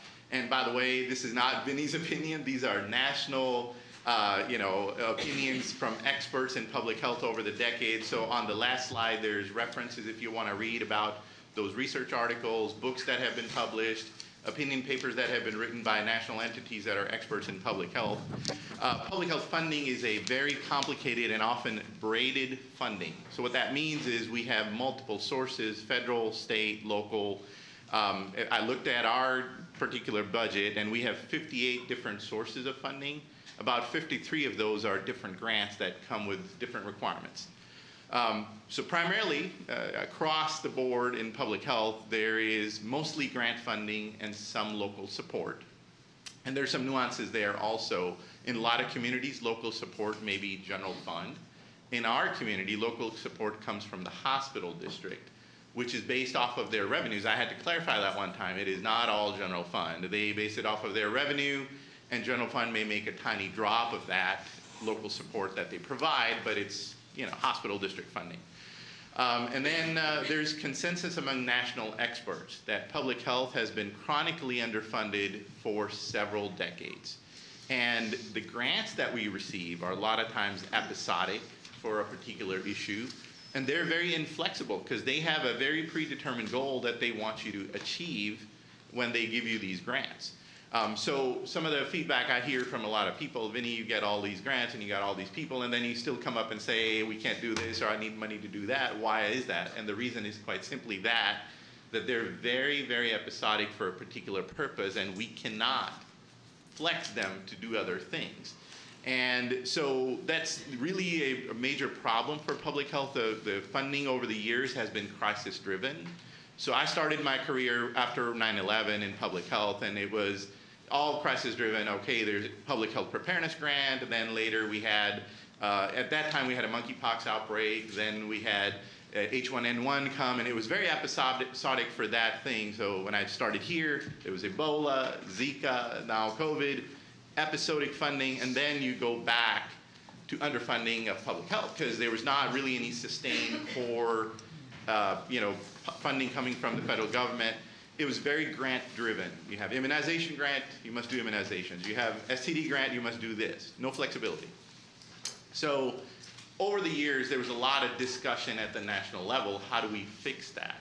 And part of that argument was, what is the impact when you have this episodic funding and the rest of that is chronically underfunded? And the national experts sort of laid it out in two different areas, that there's impact on the community, which everybody understands, that Americans are growing unhealthier, despite we spend trillions of dollars on healthcare. Some of the data that I pulled in 2018, over $4 trillion. Some of the highest spending across the globe was done in America. While Americans grew unhealthier, people over 55 half of them at least have 2 chronic conditions, diabetes, blood pressure being the common ones. And then public health funding made only 3% of that overall healthcare spending. And one of the core issues is we're focused on prevention. Healthcare is not as focused on prevention, and thus we're continuing to treat people for illnesses versus preventing from occurring. So public health investment, if you were to summarize, saves lives before they need saving. So that's one of the key tenets that we kind of identified over the years. What is the community impact of not funding public health correctly? And then there's a workforce impact, because if you don't have the right amount of money and people, they're passionate about their job, and then they come in and they're told, well, we know that COVID is a problem, but you're supposed to do only this, right? So they get very frustrated. And then in 2008 there was a recession that hit. Local governments weren't spared either. I mean, it was a national recession. And after that, public health funding shrunk. Grants that were there were level funded or declined, and then local governments didn't have money to invest into public health. So national workforce across the country shrunk by 56,000 people due to funding issues. There was a survey, Public Health Workforce Interests and Needs Survey, that was conducted, and it's done every 3 years. And they found that large proportions of the workforce in public health in local government, and by the way, there's like 3,000 health departments across the country, most of that workforce, or majority of the workforce, was leaving or planning to leave public health due to inadequate pay and the inflexibility of things that they were wanting to do and couldn't do. And then over a quarter of that workforce was ready for retirement. They were eligible for retirement in 2020, and then COVID hit. Some retired, some stayed because they were passionate about public health. But then low pay and then COVID-related stresses exponentially increased staff dissatisfaction with public health as a profession. We found that within our workforce also, so there's some surveys that were done, and generally public health people are unhappy because of all these background issues that are there. So what is the solution? Well, there's no one single solution. Obviously, it's a very complex problem. But in 2013, a lot of these national bodies that I keep referencing, they're larger organizations and expert scientists at universities and so forth.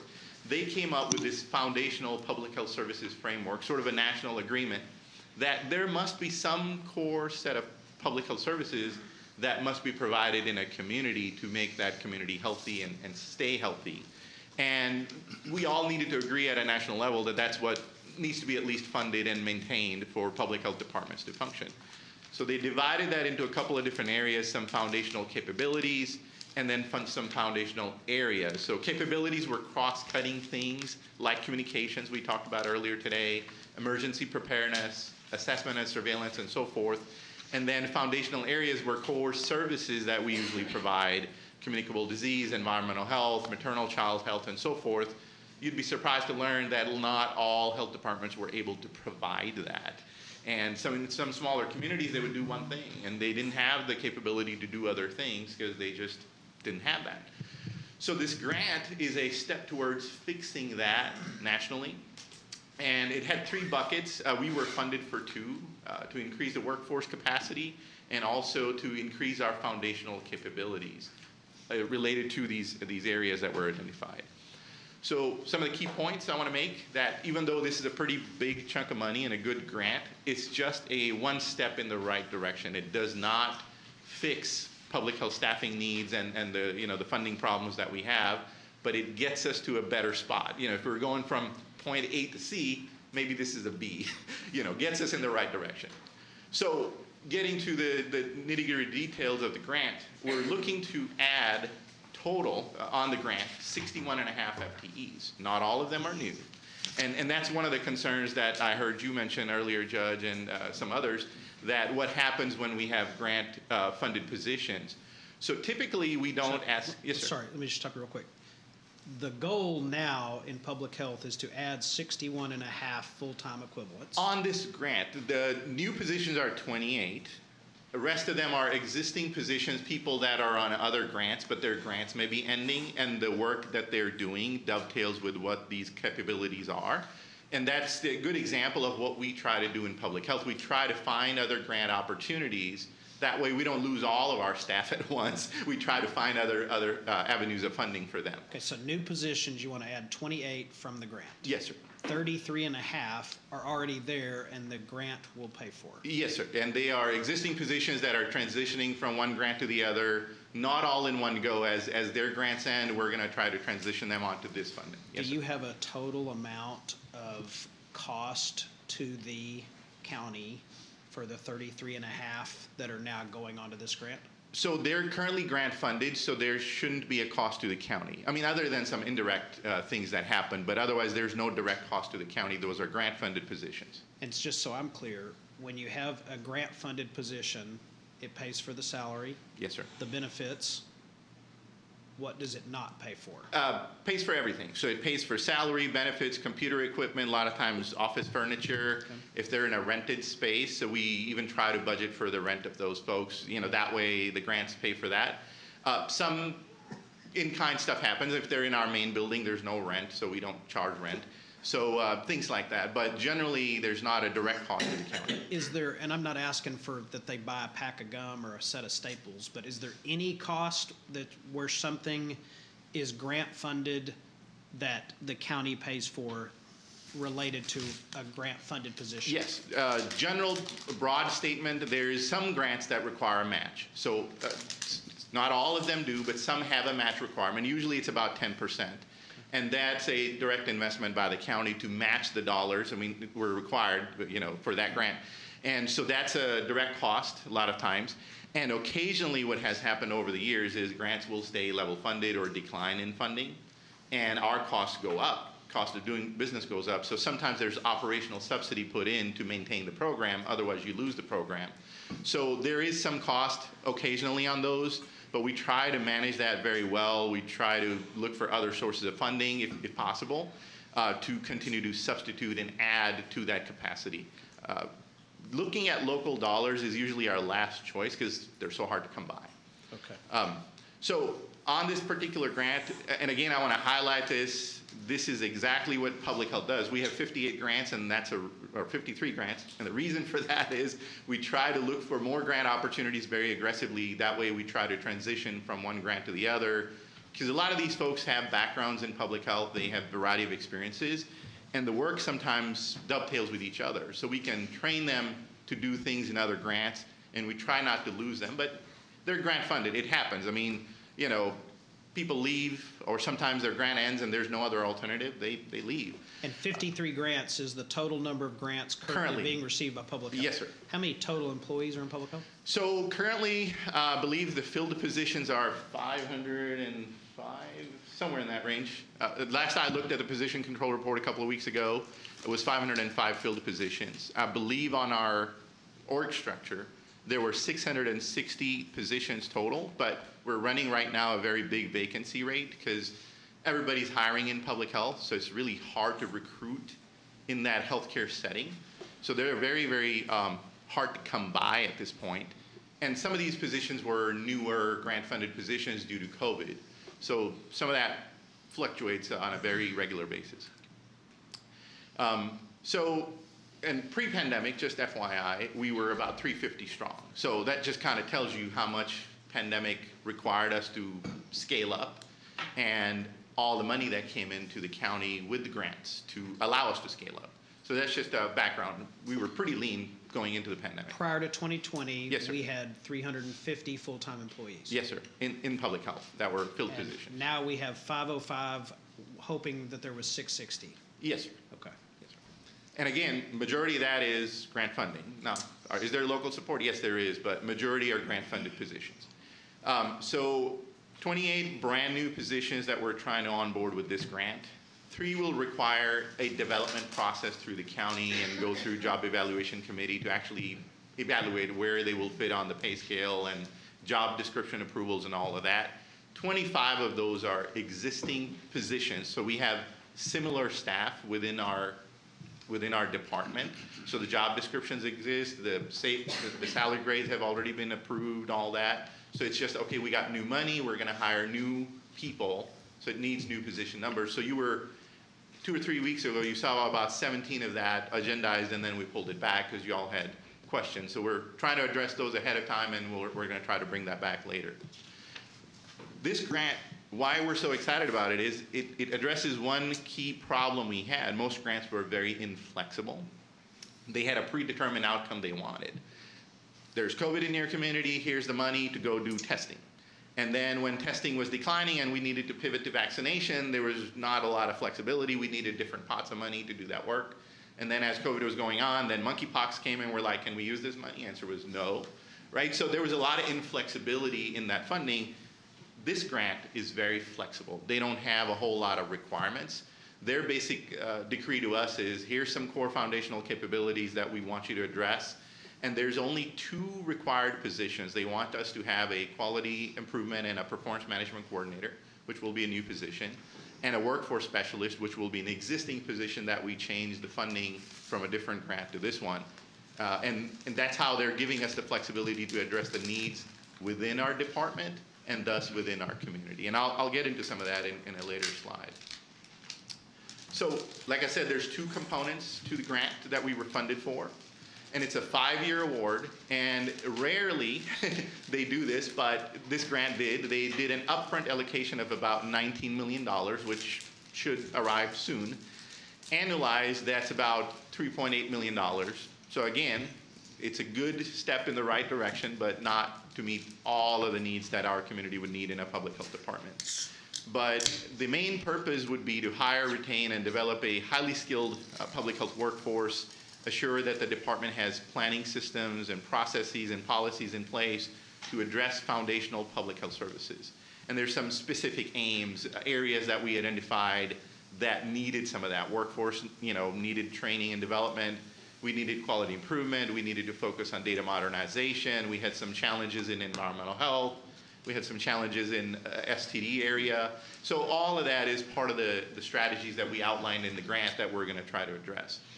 And then here's some details on new positions that are being added, and then existing positions that are, on the second column there that fit component 1. And then I'll show you the component 2 as well right here. And that is more towards the foundational capabilities.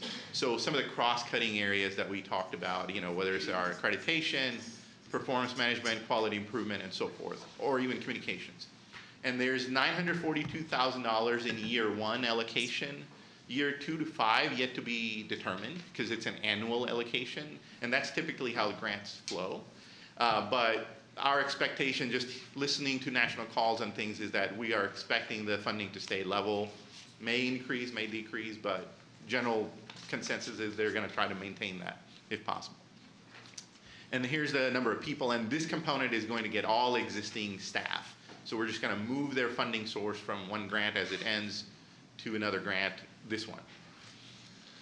So I know that was a lot. If there's any questions, I can take a pause and try to answer those. When you have a grant, yes, sir, the federal government requires an audit. If it's over a certain amount of dollars, I think it's $750,000. So, but it's one audit if you get those grants. Is that right? Do you understand what I'm talking about? Renee, you want to help me? So we have a single audit, but within that audit, if we had 10 grants that met the federal threshold, then they would audit all of the 10 grants. Is it 750 total, or is it any grant that's 750 or above? It's usually an individual program, so it would be the expenditure of the grant. They call them major grants, and they audit those. Gotcha.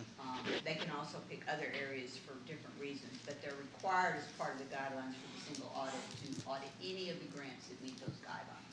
Okay. And the only other comments that y'all were talking about it, you asked this question, the one part of general fund money that would cover this is my office, because we do all the reporting and those kinds of things. And so depending on how intensive the reporting is, we had a $5,000 grant many years ago. It was a Homeland Security grant that cost way more than $5,000 to report, so we hope we never get any more of those kind of grants because it wasn't worth the $5,000. I'm not saying that's the case with any of these grants, just the fact that because we are the physical officer, we're the reporting arm, we work with the county folks and public health folks. But one grant doesn't increase the position, but maybe 5 grants 10 grants, who knows? But that would be a hidden cost, would be the auditor's office. And the single audit, there is a charge for the single audit, and depending on the number of programs, that charge might vary. So there could be an increase in cost for the audit. Is there an increase in cost to HR? Yes, in recruiting, obviously. the Yes, personnel and if I may staff. address that. So a lot of these grants, they allow us to charge a indirect cost. And especially with federal grants, you're supposed to have a negotiated rate. And if you don't, you're allowed to charge what is called a de minimis rate, so a minimum 10%. And that's what we charge on the grant as a 10% indirect cost rate. So that money goes to offset indirect costs that may occur in other county departments, as in HR spending time to help with recruitment, auditor, spending time to looking at doing audits. Even though there's direct cost built on the grant for like IT equipment, they still have people running around trying to fix our laptops or get them installed or get them ordered. So some of that indirect cost does come back to the county. 10% is kind of the rule of the thumb. It's federally set up, the de minimis rate, So if you don't have a negotiated rate, good example would be universities usually have a negotiated rate. So UNT, for example, I think has a 35% negotiated rate with the federal government. We don't, so we usually charge the 10%. And the 10% basically goes into the general fund? Goes to the county, yes, sir. Gotcha. Yes, sir. Okay. I don't know if they put it in the general fund, that's a budget question, but they put it in a fund of some kind. Where does it go? So the indirect cost is just, no, it does not go back over to the general fund. So it stays within the grant and it just covers the cost of all of it. There's no No, direct. that's correct. What Helen's saying is correct, and I have to be, try to take in the whole picture here. The only other issue here is related to that is we don't charge ever hardly more than the 10%, because when I asked the question when I came here now almost 27 years ago, we never have enough money for the program. And so if we start charging money to administrative costs and we have less money for the program, and so the way I was told all those years ago is it takes the food out of the mothers and the babies of like the WIC program if you're covering the auditor's grant person to do that, because we never have enough resources to accommodate the need and the demand that public health has to provide the service. And so that's the only other statement I needed to make in general. And even though we may have that indirect cost and it stays in the grant or it stays in the fund and can be used, we don't really transfer it over to the general fund, because the general fund, the auditor's office salaries are budgeted. Okay, I'm a little bit confused. So the 10% that we say in a grant towards our hidden costs, we don't actually recoup. We don't move it. I'm not going to Okay. say that there's not, it can be spent on a variety of things, but it stays within the grant. Yeah. We just don't move it to the general fund. So if we needed a new HR person to deal with 35 new hires, we're not getting anything out of that grant going towards HR? No. That's just general budget? Not the way we do it now. We don't account for it that way. It stays within the grant and the reporting of the grant.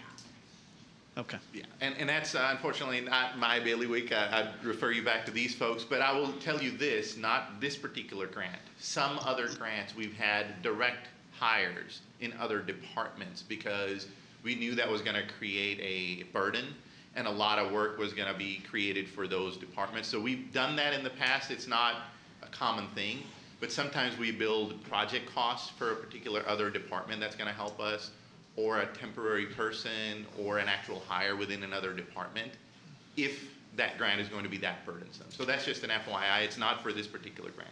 And the only other thing I want to clarify is that we do use the reimbursement basis for our grants, because we would prefer, rather than receiving money and then having to send it back, we prefer reviewing the expenditures. Even we review check requests, we review purchase orders, so we're reviewing the expenditures even prior to us signing off and making those, making certain that we feel they comply with the grant, so that then once we've expended any money under the grant, we can go back through and certainly report, but we then ask for the reimbursement from the agency once we've determined that we believe that all the costs are appropriate and will be covered by the grant. And again, we're reviewing the check request and the POs. My grant folks are I don't know that they look at everything. They look at almost everything to ensure it complies with the grant even before it's spent. And salaries, of course, are coded to the grant, and that's in most everything we do, that's the largest cost you're going to have under any program or any project is going to be the salaries. And the salaries, of course, are coded to the grant in advance, but we seek reimbursement. Yes. And then Let me just, Yes, sir. we're going to take a 5-minute recess. No problem. So hang tight. Yes. And we'll give some people a chance to get out and stretch their legs and do whatever else they need to do. So, okay. We are recessed until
that, restaurant inspectors go out and do restaurant inspections, swimming pool inspections, some septic work, and all those type of things. In Tarrant County, there's 42 jurisdictions, including the DFW airport. We have MOUs with all but 6 of the municipalities and then DFW airport to do their inspections and so forth. In that program, there have been 10 inspectors. And again, it goes towards foundational service areas that, the health department's supposed to have. So county's been growing, 4,300 establishments, and again, these numbers are rounded up for ease of understanding. And they do about 8,600 inspections a year. That's 860 inspections per FTE annually. So then again, looking at national standards, FDA set up a model standard saying recommendation is 280 to 320 per FTE, so ballpark about 300. So we're about 2.9 times higher on workload in terms of recommendation at the national standards, and we're growing as a county. So the program is self-sustained through fees. So that a long time ago, Commissioner's Court set up that you bring in revenue through fees, you must maintain the program through those fees. Well, then the state legislature had a whole other plan, and they put a cap on those fees for over a decade. But the cap was towards county health departments and district health departments, not towards city health departments for some reason. So we've been kind of stuck in that 2011, 2010 fee schedule for over a decade. And then, of course, as the county grew, the workload increased, and we can't keep up with the workload. So this grant helps us get somewhere better. It doesn't address it all, but we're going to bring 8 or 9 inspectors and a supervisor over that area to help us get there. But the real solution ultimately is going to be coming back to Commissioner's Court with a revised fee schedule. In 2019, the state legislature did take off that cap, and we're going to work towards sort of a graduated increase in fees, because it can be a sticker shock if we try to match up with what the market is currently. So we're going to come back to you with a plan on how to address that, and hopefully 4 to 5 years down the road we'll be level with where we generate enough revenue to sustain the program again. But for now, the grant is helping us sort of stay afloat, if you will. Similarly, disease intervention specialists, that's an area of public health that focuses mostly on STD outbreaks like syphilis, gonorrhea, HIV, all those type of things. And nationally, there's been a trend of higher level of case outbreaks, if you will, of all these diseases, and the numbers have been going up pretty significantly. We're a growing community. We're no exception. We're growing pretty fast in those areas. And our grants that sustain those programs over the years have either been declining or level funded. It's just chronic problem in public health. So we've taken this opportunity because they gave us the flexibility to address what we think is needed in our community. We're going to add some staff into that area as well. Again, trying not to burden the local community with the need, but trying to find grant funds to answer that. And then similarly, we have issues within each program. They come with a full package of staff. There's professional staff and there's administrative staff. And many of those administrative staff are grant funded. And when there's either retirements or absences due to FML, or like we had an ICE day, I had a perfect example. One clinic had a clerk that showed up. Another clinic had a nurse that showed up. But I could not, due to grant funding restrictions, match the two up, saying, shut down one clinic, open the other one fully staffed, we're stuck. So this allows to create a flexible pool of administrative staff that can be cross-trained, and then we can move them fairly quick to address those kind of situations. So that's just kind of a highlight on some 3 major areas. And then there's one staff here, 2 staff here to meet some programmatic needs. And we can justify all of that as well. But these are some major areas that we were trying to address with the grant. And so that's all I have in terms of highlights. Here's all the resources. Again, this was not Vinny's opinion. This was national data that we cited in this presentation. I'll be happy to answer any other questions.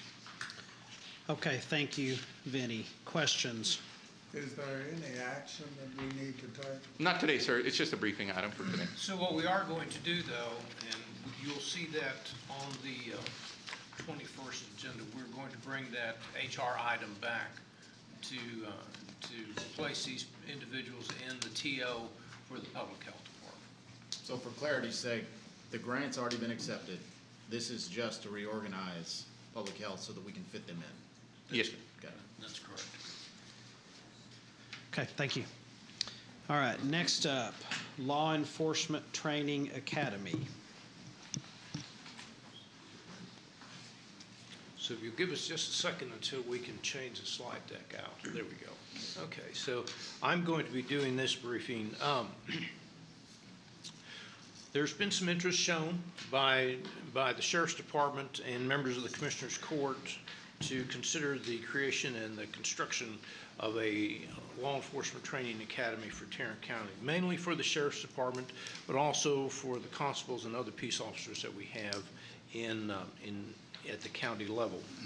So what we want to talk to you about today is give you somewhat of a history of where we've been and then make some recommendations to you and then ask you all to make some comments about your desire as far as us moving forward.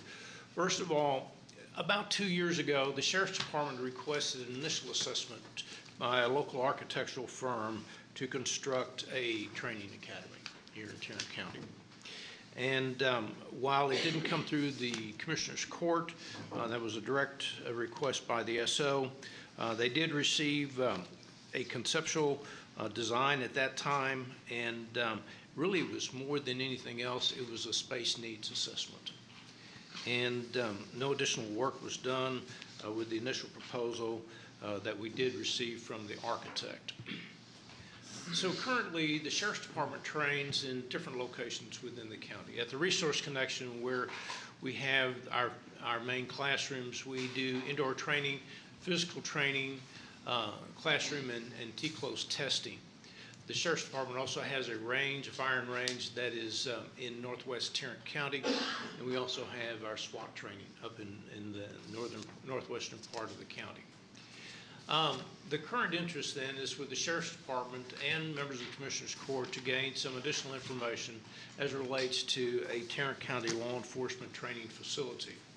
So what we're doing today is seeking some direction from the court as to, first of all, if you would like for us to proceed in beginning the foundations or the work that it would take to bring to you all a plan for a law enforcement training program, and if you would like for us to do that, then we were going to make some recommendations to you on how we might move forward. So if you allow us to move forward, this is what we would anticipate doing. First of all, we would like to engage an architect to provide the following. It's the full feasibility study and assessment, the facility program development, initial program of spaces required with corresponding square footage.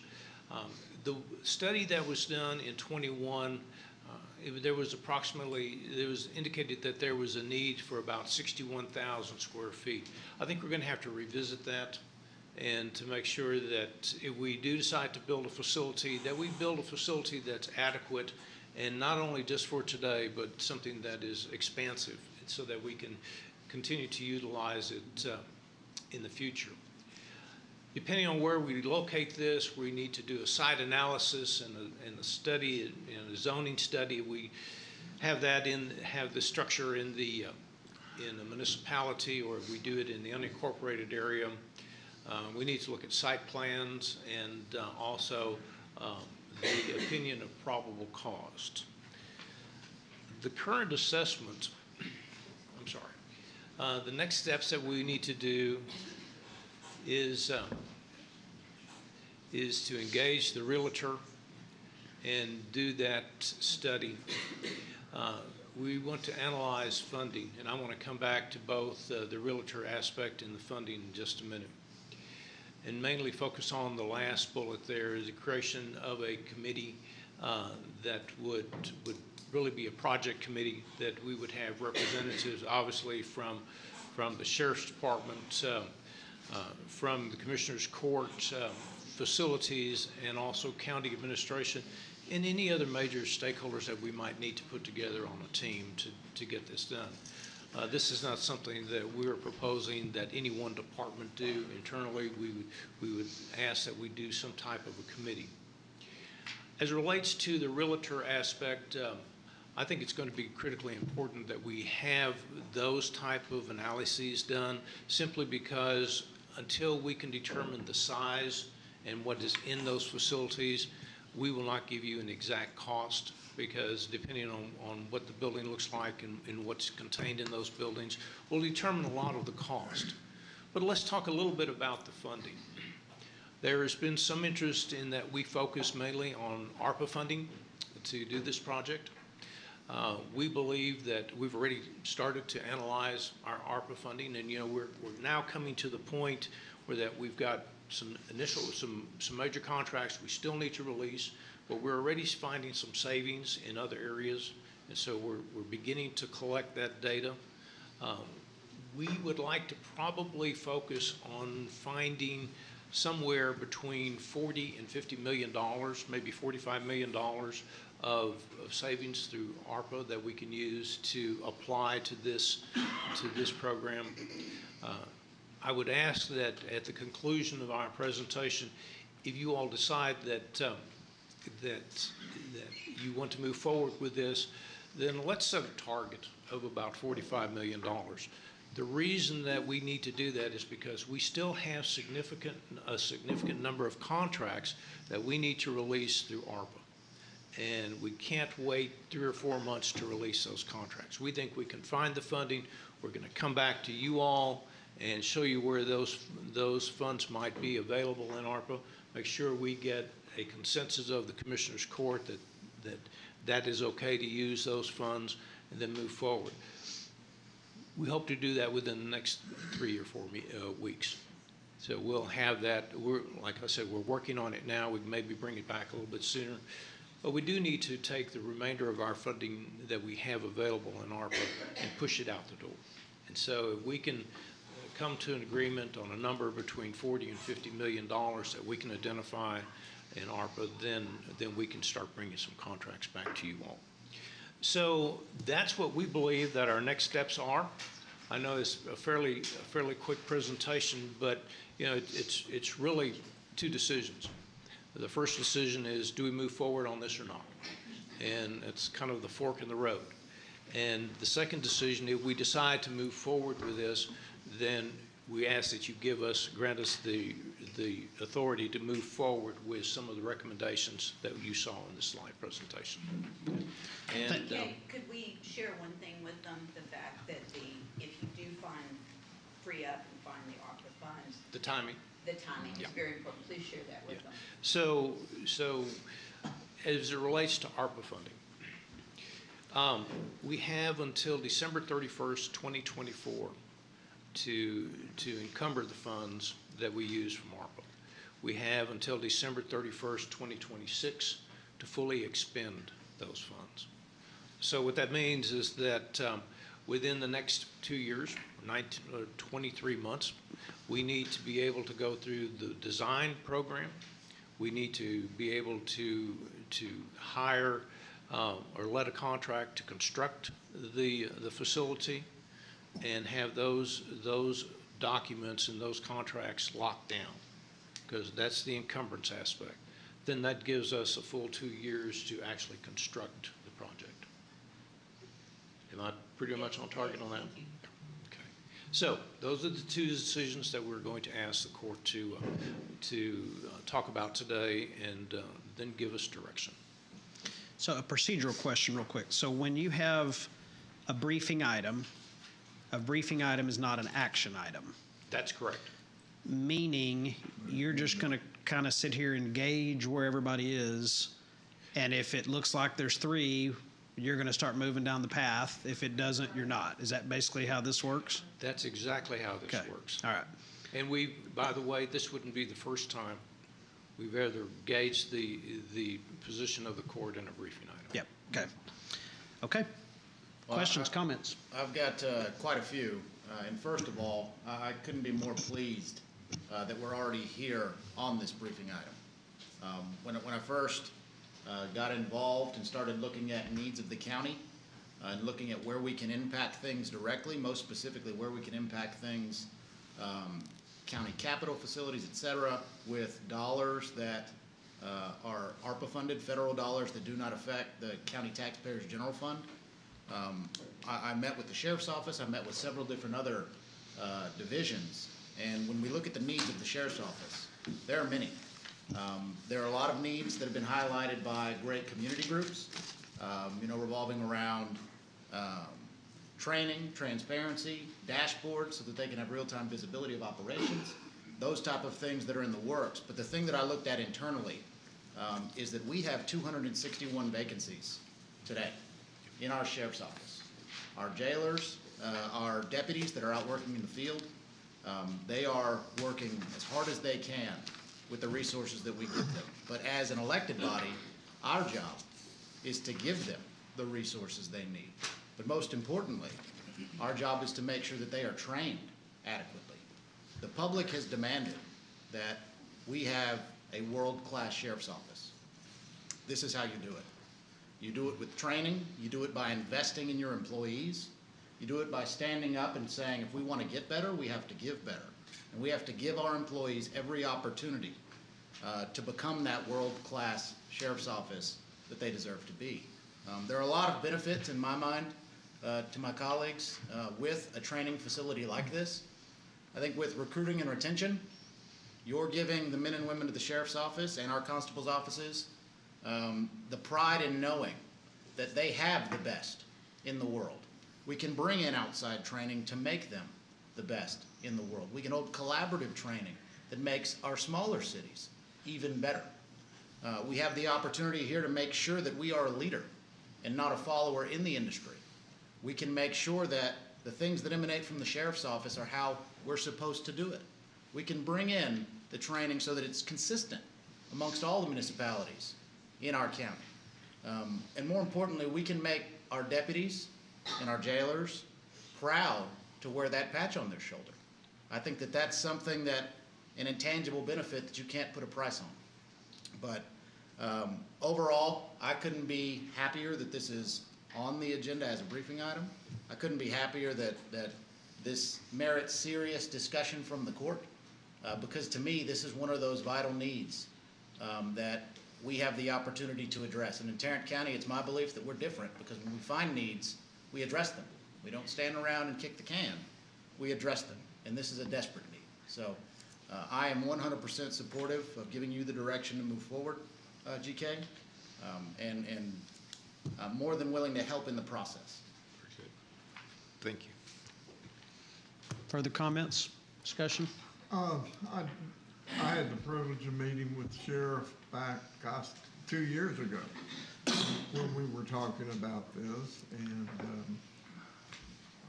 I think at that time we were hoping, wishing that we might could get it on that bond issue at that time. In retrospect, that was probably a good thing that we didn't. So, but that being said, I was certainly supportive of it then, and certainly am supportive of it now, especially since there's might be the opportunity to use ARPA funding for it, and I think it will dramatically help our recruiting and our ability to keep more of our people working for us and not be a training ground for all other cities around. So.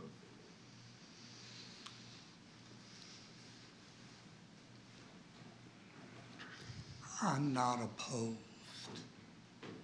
to doing the investigation to see what this is going to cost us and where we can find the money. As in all things, the devil is in the details. I want to see those details before I commit to actually building a facility. But I think we would be short-sighted to not at least do the investigation to come up with the architectural, conceptual drawings that can allow us to arrive at a cost and to look at our ARPA funding to see where there are opportunities to make savings that could go towards the cost of this project. I would point out, however, the process that the court went through in deciding priorities for ARPA funding. We didn't just sit up here and pick winners and losers. We hired a consulting firm to do a county-wide needs assessment so that we could identify those areas where investment of ARPA dollars could make the greatest long-term impact on county infrastructure. But we didn't stop with hiring a consultant. We went to our community partners and asked them for their priorities for spending ARPA dollars. We held listening sessions in each commissioner's court precinct to get ideas from the general public on what their priorities were for spending ARPA dollars.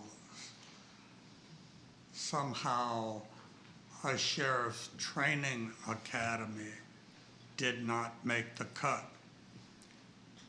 But I'm willing to listen, I'm willing to learn, I'm willing to figure out how to make this work from the ARPA dollars that we have. I think it's worth at least doing the investigation.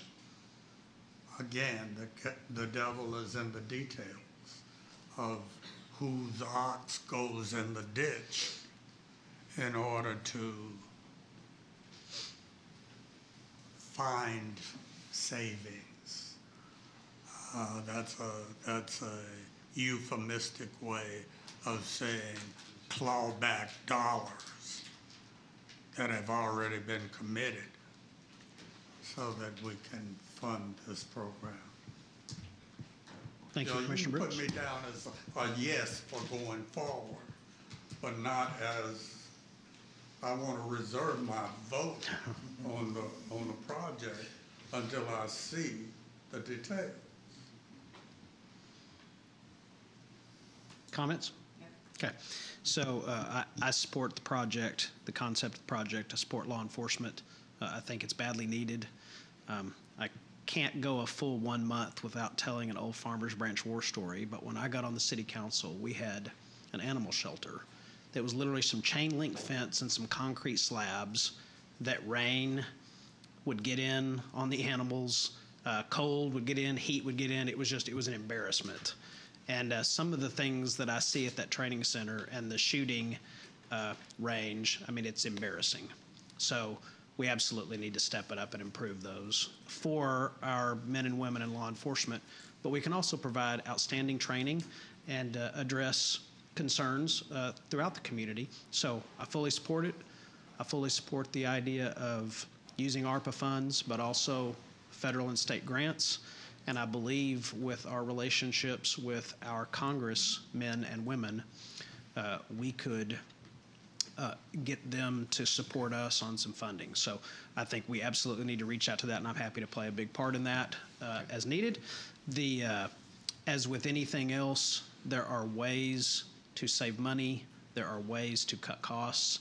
And I particularly would like to see us look and think long and hard before we take certain actions and commit to certain things.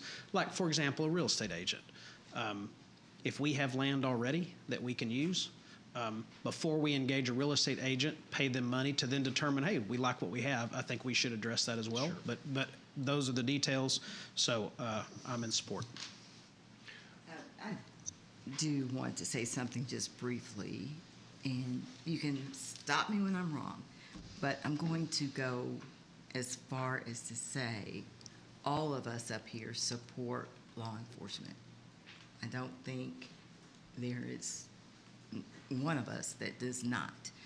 I think what you just said, Judge, it's just looking at where we get the money, how we spend the money. The devil is in the details.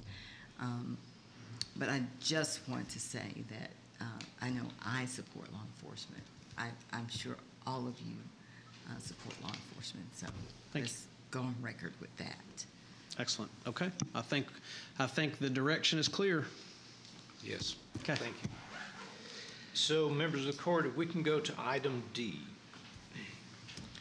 So this is an item, it deals with the Commissioners Court meeting schedule. There's been some discussion amongst court members, and they've come to me to talk about it. So I thought we would put this on the agenda to see if there's any interest in changing how we do our court. So our current policy is that every Tuesday of the week at 10 o'clock we hold Commissioners Court. The one exception, and we don't have a court order on it, but whenever we have a fifth Tuesday in the month, we tend not to have a court meeting.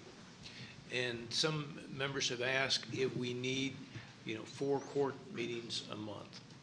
And so we put this on the agenda just to generate discussion from the court to see if you have a recommendation. We haven't, we missed court last week, and next week we don't have court. But moving forward, if there is anything that you would like for us to look at as far as changes on the number of times we meet during the month, well, then we'd like to hear your opinions. Anybody want to start? All right, go ahead, Gary. Okay. I brought this up a couple times in the 16 years I've been on this court, and it didn't get a lot of attention, which kind of surprised me. Then a few years back, 5 years maybe, Dallas went to two meetings a month, I believe. I understand there's some other fairly large counties that are, and when I say fairly large, I'm not including Harris County, the independent country of Harris.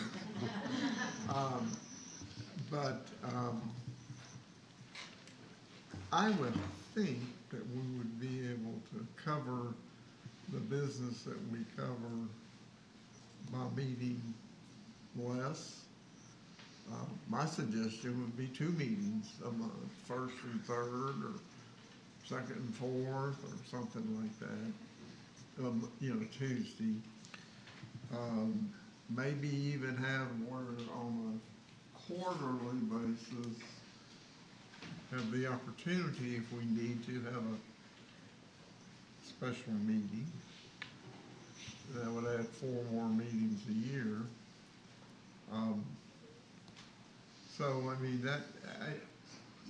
I know that, when we have a meeting, this room is full of people, but the vast majority of these people work here. Okay, not always, but most of the time, the vast majority of the people work here for the county.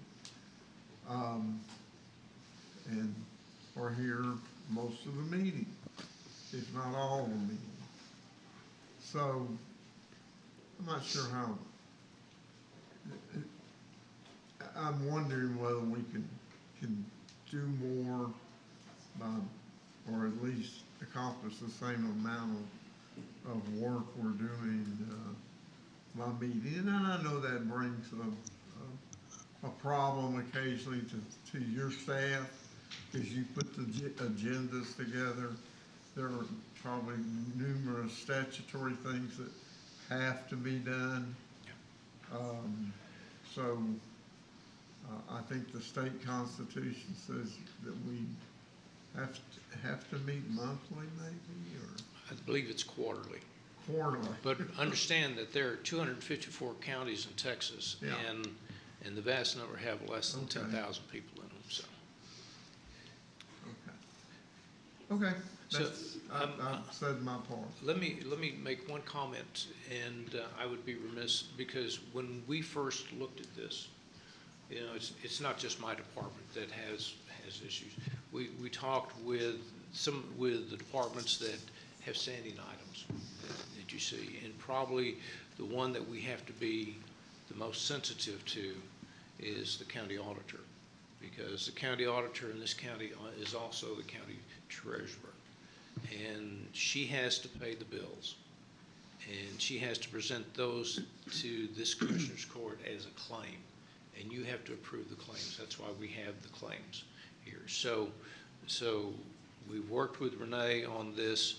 I don't know if we decide to go down this road, if every other week, if you decide that you want to at least try it out, we ought to do something with maybe starting with one meeting a month, that or maybe the one meeting a month that we would not have a meeting.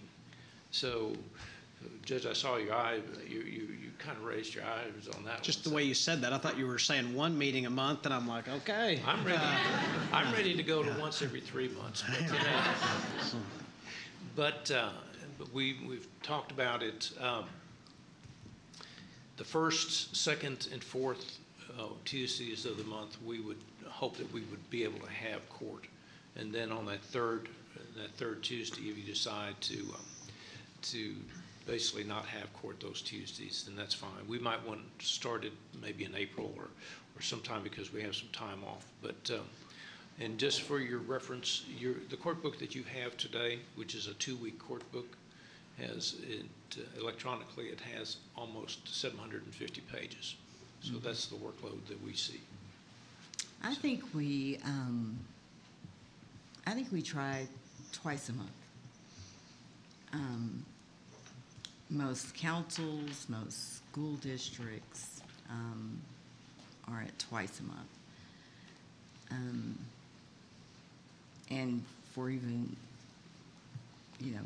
more access, don't start throwing stuff at me. Perhaps we try an evening meeting for the people that work. Never mind. But that's a thought. Perhaps we try a night meeting. But yeah, I would support starting with 2 meetings a month.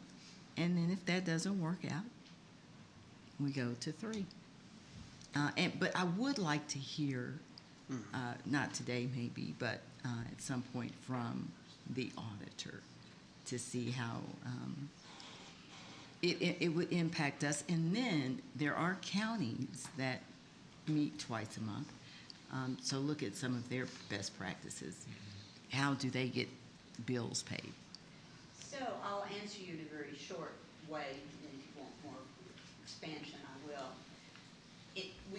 I did work with Mark in the DA's office, and we did look specifically at what Dallas set up. The statutes and the way they've always been explained to me is that the responsibility for the Commissioner's Court to determine the business purpose and to approve the claim cannot be delegated. The auditor audits the claim, and the treasurer simply more or less disperses the claim, cancels the warrant, disperses it. In Dallas, for example, they set up a committee or a joint operation between the treasurer and the auditor to review the payments, and then they had a Commissioner's Court member designated as a person who agreed and signed off on those. And they said anytime the county was closed, it created an emergency, and the auditor and the treasurer could get together and make this decision and then give it to the court member. And I was summarizing. If I say it wrong, please correct me. My first problem with that is I don't have anybody to get with, because I'm both of those people. My second problem is y'all are all really nice folk, but I don't know what you think I should pay and what you think I might not should pay. And so you would be able to second guess me every time you met based on what I had paid. So with that said, the personal liability sets for the treasurer's position, that can't be removed. And again, I don't have a large insurance errors and omissions policy that associates with that liability. we have set up some things like the emergency rental assistance program to where the court defined all of the parameters associated with that program so that when the auditor treasurer was releasing those payments, it became ministerial and not discretionary. It's hard to do that though with a lot of things. Now you might argue that the utility bill you could do the same thing with. Well, unfortunately there's some law out there that uses standard reoccurring expenses and talks about that those can't be pre-approved. Technically they can't be legally pre-approved, is what I read. And so the city councils, the school districts, they're not counties. Counties have some really strange rules. And again, this rule's been on the books since the early 1900s, I assume, when the auditor's position was created, and then I don't know the treasurer, I'm not sure if that treasurer was there before the auditor. But the statutes say that, and so I'm uncomfortable. Now, I'm going to be leaving, I'm going to retire, but I'm still uncomfortable in my role, and so I'll do whatever the court obviously wishes, because I don't have any purview otherwise, as far as paying the bills. But I will not pay bills that have not been approved unless we can arrive at some process. And so what that would mean is we find municipalities, sometimes large vendors that have very strict rules about making payments. We make payments to landlords for housing assistance. Those people don't like you not sending them their checks. So the burden also would fall back on some of the other departments because I can't pay what I don't have and what's approved, and we're very decentralized. So facilities order some widgets. The widgets come in. Maybe I get an invoice, but I don't have a goods receipt. I have to get a goods receipt. So I'm going to stop there. Okay. It's not a simple process. You can't compare us to counties. You can't compare counties to cities and schools. Other counties have ways of doing it. If the DA's office and the court can come up with a way, I'm willing to look at it. That's where I was just about to go. Of the 254 counties, there are others that meet less, correct?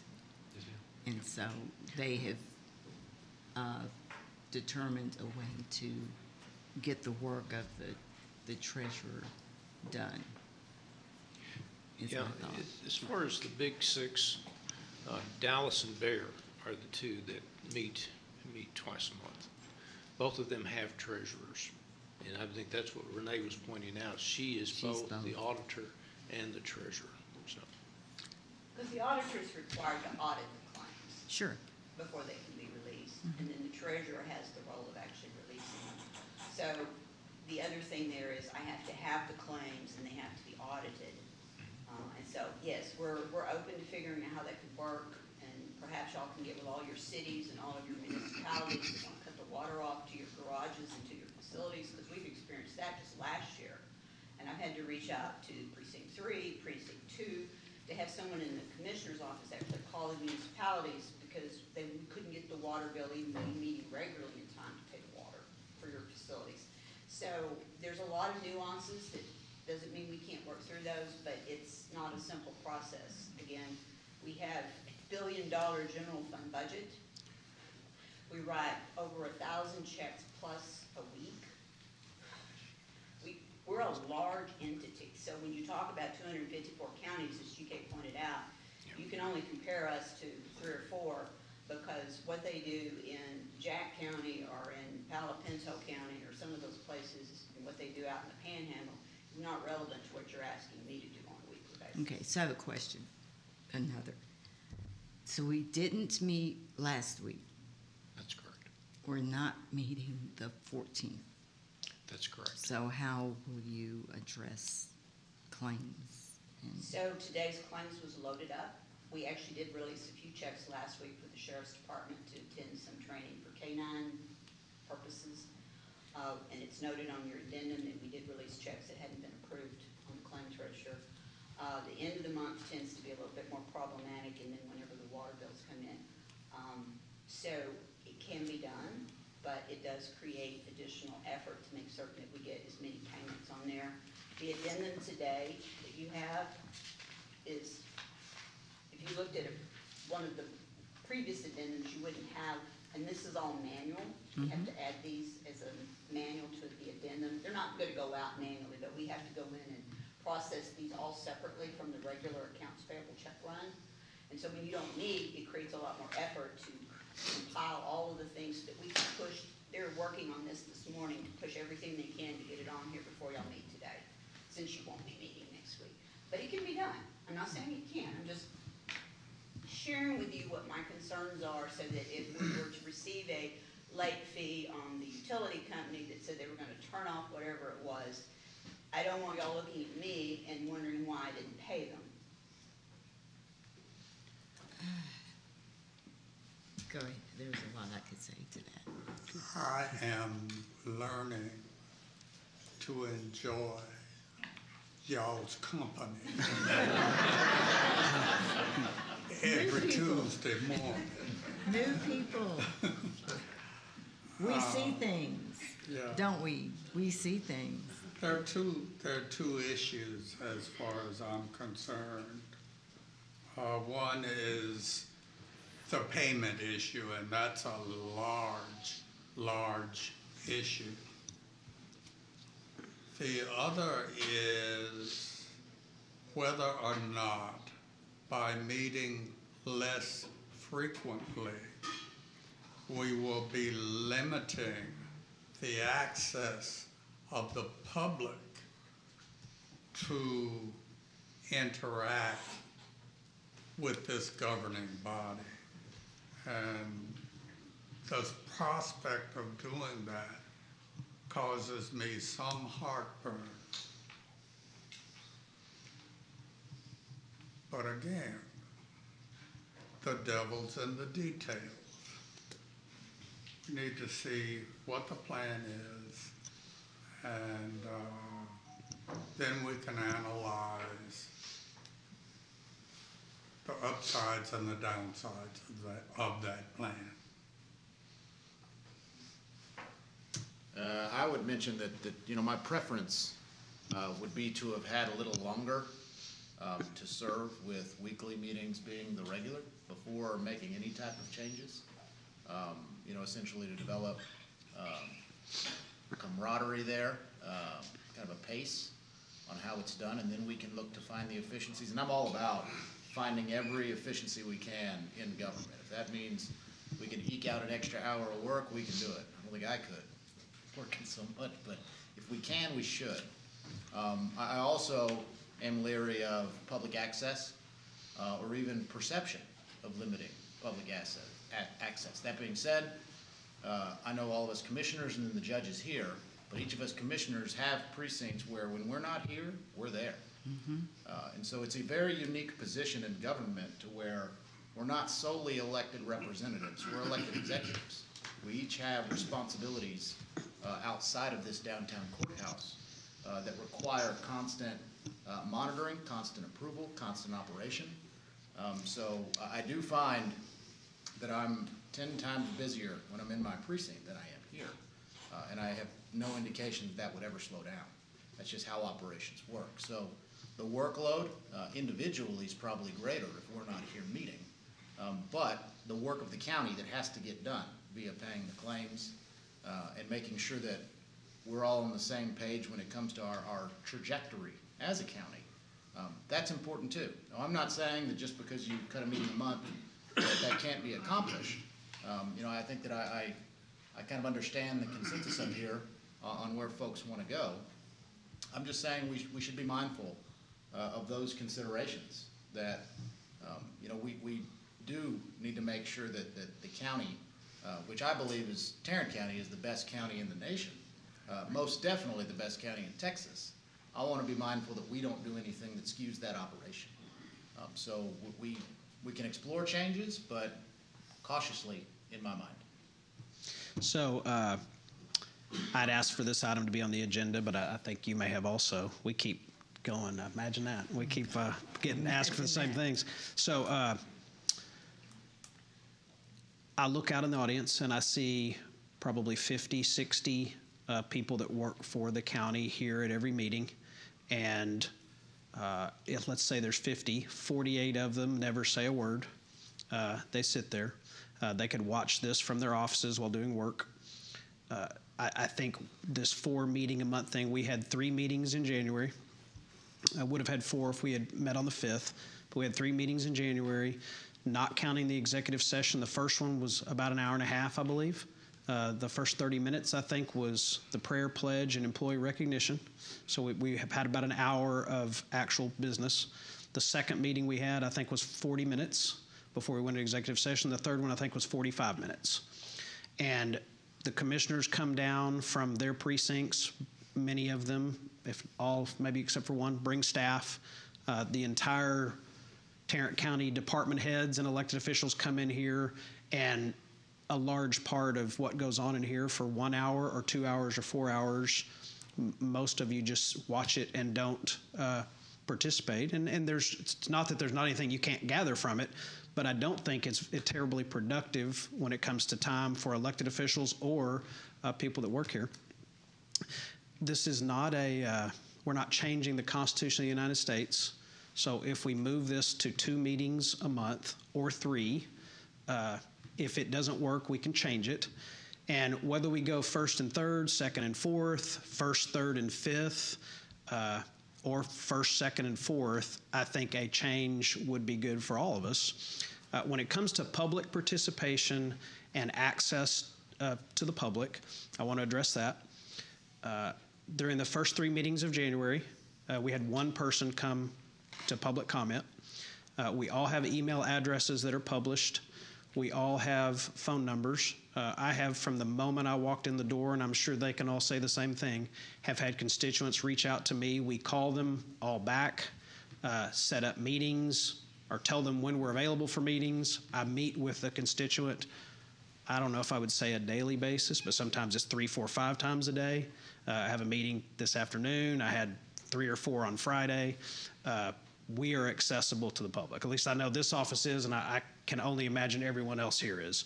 So there's no public access that will be lost other than less times that you can come speak before the commissioner's court, but it doesn't change that you can email, and it doesn't change that you can come by the office, and it doesn't change that you can make phone calls. So I don't believe it's limiting public access. And quite frankly, let's be honest, the public doesn't come here and talk a lot.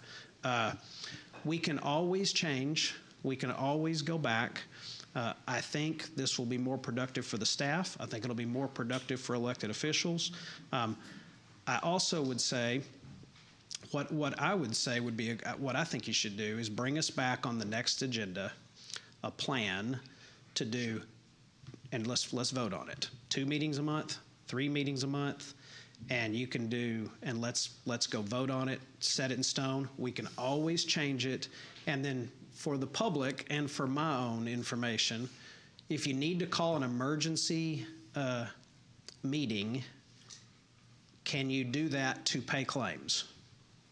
Yes, Judge, you have that power, and 3 commissioners can also call that. And you can do that in an emergency meeting. You have to, what's the notice requirement? And just to be clear, Judge, when you say emergency, there's also a special session, which I think is more likely what we're talking about, that you have the power to call. And so for an emergency, it would be something like a natural disaster, something of that nature. I think the other thing that I haven't touched on is whether it's vacation, whether it's conferences. If you know you're not going to be here on the 3rd, then people can plan their conferences around. So we've already had in 1 month, I think that I know of, 2 different presentations that had to be moved and shifted because of vacation or conference schedules. So if everybody knows what it is, I think that makes it easier to coordinate everything. So I would say, GK, bring it back with some options. And personally, I think you can solve a lot of problems if you did a 1st, 3rd, and 5th. So I think are there 4 5ths in a year? 4 5th Tuesdays, I believe, is the number. So that's another way. And we can always call an emergency or special session, and we can always, after we change something, whichever way we change it, we can always go back if we need to. And I don't say this patronizingly at all, I promise. I have full confidence that we can do it, and we have the people that can do it. Yes, there's some change, but I mean, Bexar County, Parker County, Montgomery County, Rockwall County, Dallas County all do 2. So I have no doubt we could do 2 if that's where we go. So I would say let's bring it back, let's get it set, and let's try to have it set. My recommendation is that we go to the new schedule, no later than April 1st. We'll have that on the. And we do have some public comments, and we do have a sort of public comment, so come on up. So we hear what you're saying, and we'll have that up on the agenda next time. All right. Plus, we have audience participation on this. Yeah, right. Thank you. I just want to say I have been an elected official for 12 years, and I was with Sheriff Anderson for 8. And just so you're aware, from our perspective that sit back here, we cut up a lot of business. We cut up a lot of business with my colleagues. It's difficult to get with Melissa. It's difficult to get with the sheriff's chief deputies. It's difficult to get with Commissioner Ramirez. But just be mindful that I know you believe we sit here and we just listen, Judge O'Hare, but I do cut up a lot of business because I know I can see Hyder, I know I can see the other elected officials. It's about security, it's about IT, it's about those quick meetings, and you experience them. I come into your offices and say, can I just get 2 minutes, rather than going through that. So there is value, I see, Judge O'Hare, with maybe 3 meetings, but please know we do cut up a lot of business, my colleagues and I, every time we're in this court, whether it's about our business, integrated justice system, and things like that. Okay, thank you. So we do have, I think there are 2 people signed up to speak to this. One says, I guess there's 3 total. One says, I want to speak on not removing the 4th meeting or cut the meeting down to 3 meetings. I would like to be called. We don't call citizens and get them to weigh in on the phone during a meeting, but my office will call this person. Everyone else is also welcome to as well, but we'll give that person a call. Then 2 that I think may be here, Jeremy Munch wants to speak to this item. Is Jeremy here? No? Okay. He says, I support a change in the court meeting schedule and will provide the reasoning in my testimony. And then is there a Lucila Seri here?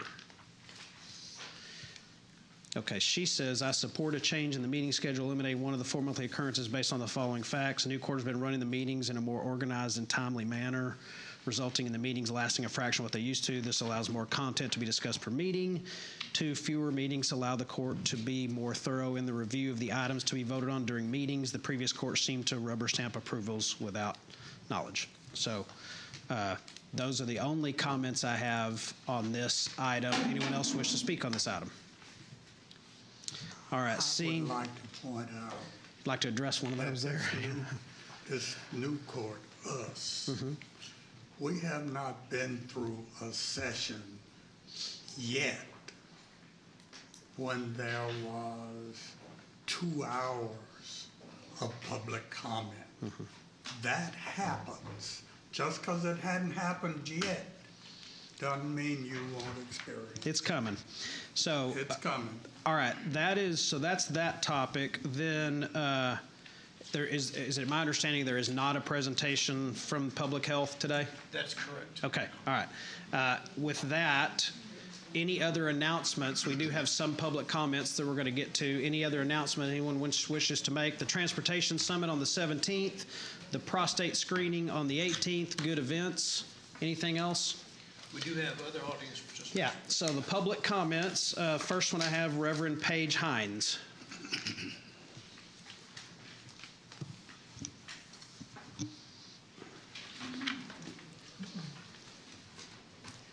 Good afternoon, Judge, Commissioners. My name is Paige Hines. I live at 10825 Ridge Country Court in Haslett, Texas. I am here to draw a comparison between 2 events. The first one is of Mr. Tyree Nichols in Memphis, Tennessee. Within 20 days, several federal investigations began, and the FBI with the FBI and the Department of Justice, and an independent autopsy was released to the public. Memphis officials released footage of Mr. Nichols' confrontation with police. All of that in just 20 days. That was transparency. Now let's compare Mr. Robert Miller's encounter with the Tarrant County Sheriff's Department over 3 years ago.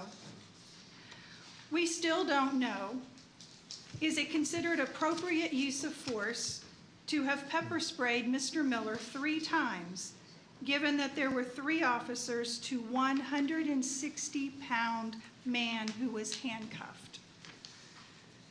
How does the Sheriff Department expect someone to respond to commands while being pepper sprayed 3 times?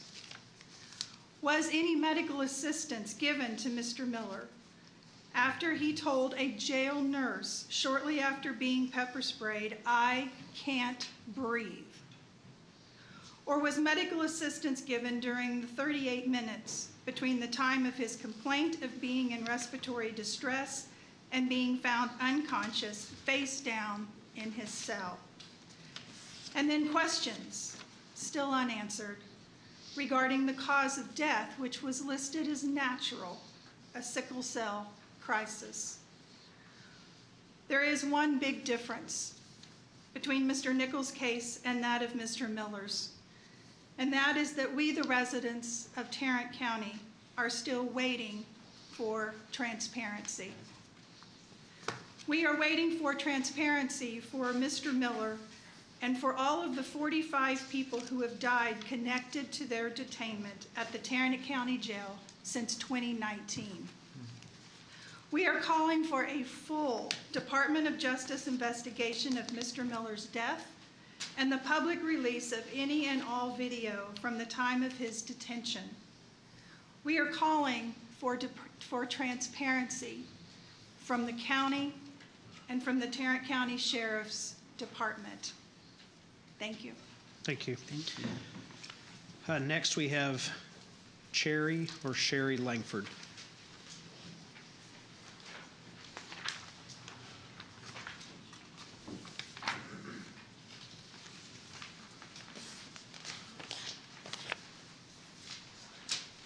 I should have brought some crackers.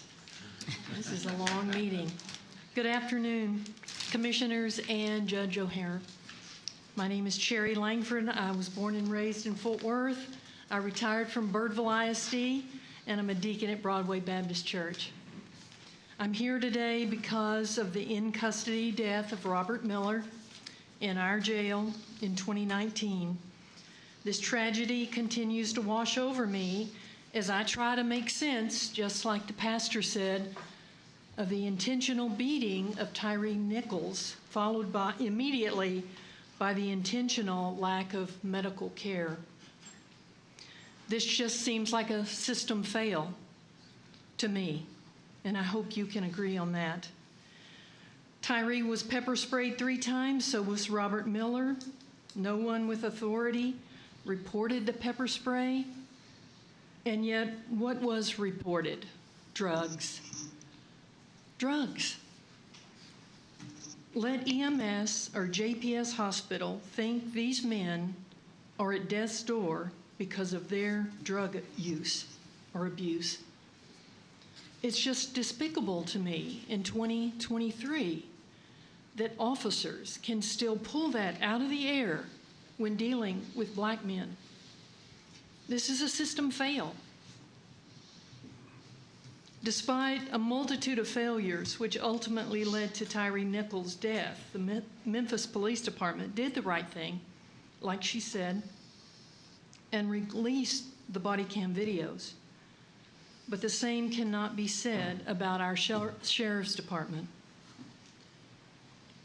I have 3 daughters and 3 grandchildren, and I know you all have children too.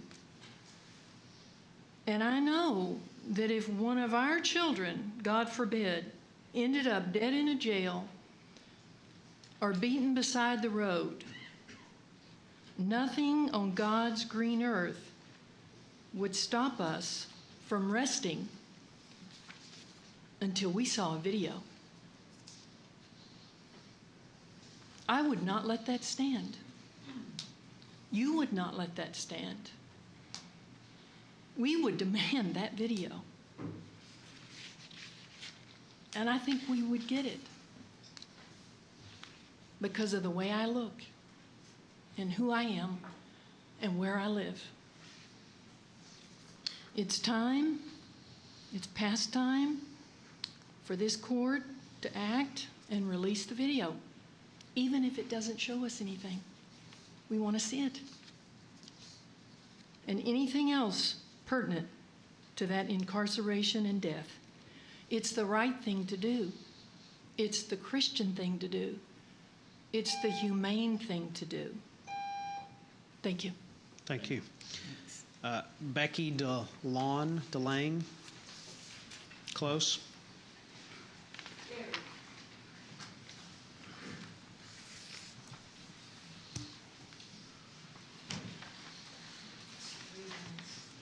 How do I pronounce it? It's Becky DeLon. DeLon, okay. Yes. I would like to talk to you this morning about the $33 billion surplus on our state budget. There's talk about cutting taxes, securing the border, and fortunately, Governor Abbott mentioned our mental health crisis in Texas as a priority. And we urge you to take him at his word and advocate for appropriate housing for the mentally ill who are now languishing in our Tarrant County Jail. We have been given estimates of 40 to 70% of the inmates in the Tarrant County Jail suffering from mental illness. We cannot accept and sustain a system that enables our jail to be turned into a mental hospital. Overcrowding with the shortage of staff with mentally ill inmates overwhelmed with frustration and inadequate treatment means tensions run high. Anxiety turns to anger, resulting in unwarranted suffering and abuse. The state has failed at honoring its legal constitutional responsibility to inmates who should be housed in mental treatment facilities. There are 400 beds designated offline at this moment in the state mental hospital that cannot be filled because of lack of staff. Every prison in the state is vying for those beds. Even if they were filled, it would not be enough. We need a mental hospital or multiple treatment and diversion centers such as the ones in Dallas, Houston, Austin, and San Antonio. Right now, there are over 2,000 people housed in the Tarrant County Jail who are classified as mentally ill. We need facilities to care for them, oversee their medications and treatments, provide resources to address their needs, and facilitate their re-entry into our community by guiding them to a path that allows them to live the best life they are capable of living. There are such comprehensive and progressive programs in our state and nationwide that have sharp declines in recidivism, utilization of community support, and ongoing peer support that at the same time reduce the overpopulation in their jails and save hundreds of thousands of dollars to taxpayers. We need that here in Tarrant County. We have asked Representative Nicole Collier about those inmates who, if paper ready, would be eligible to be transferred to the state facilities. She said to send her their names. We have plans to visit with Representative Stephanie Click and Senator Kelly Hancock, who have indicated support, as well as others in the state legislature. And we urge you to do the same. Jails functioning as mental hospitals is not only a travesty, it violates constitutional and state rights. We need our state surplus funds in Tarrant County. We cannot and we must not forget the voiceless victims who suffer from mental illness in our jail. They are part of our community. They are human beings with the same rights as you and I. They deserve better. Tarrant County deserves better. And we implore you not to let them be forgotten.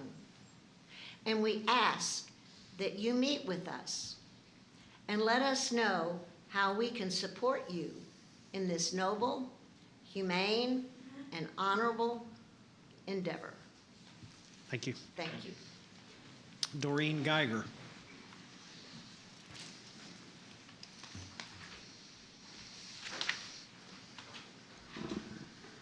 Good afternoon. My comments are my own personal opinion only.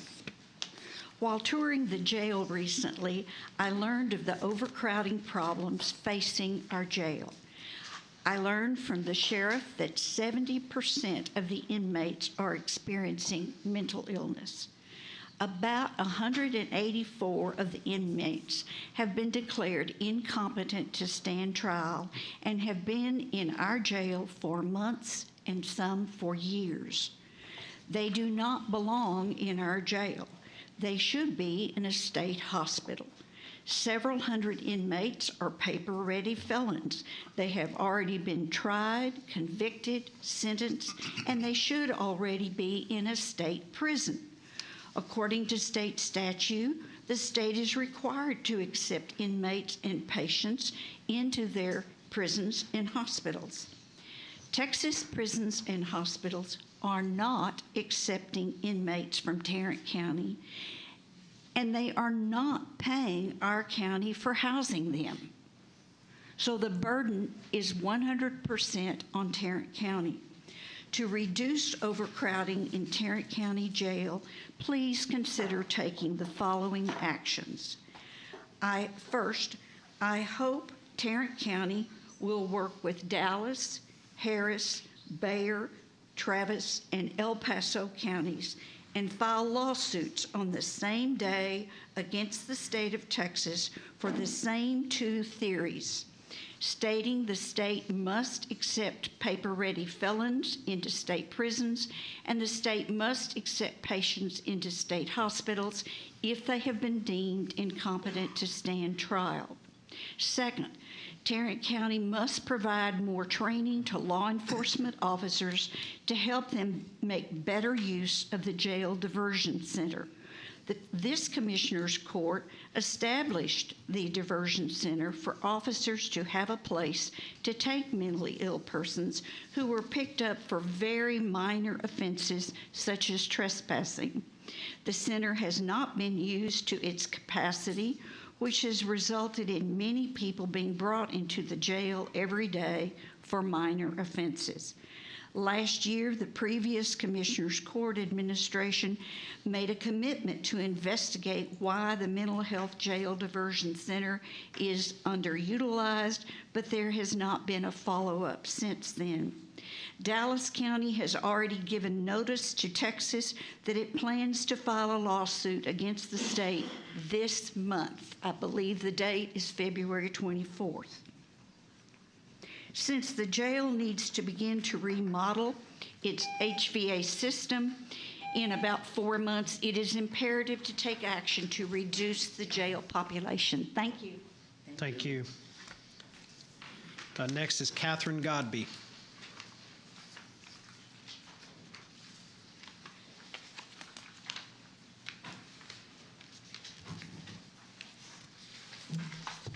Good afternoon.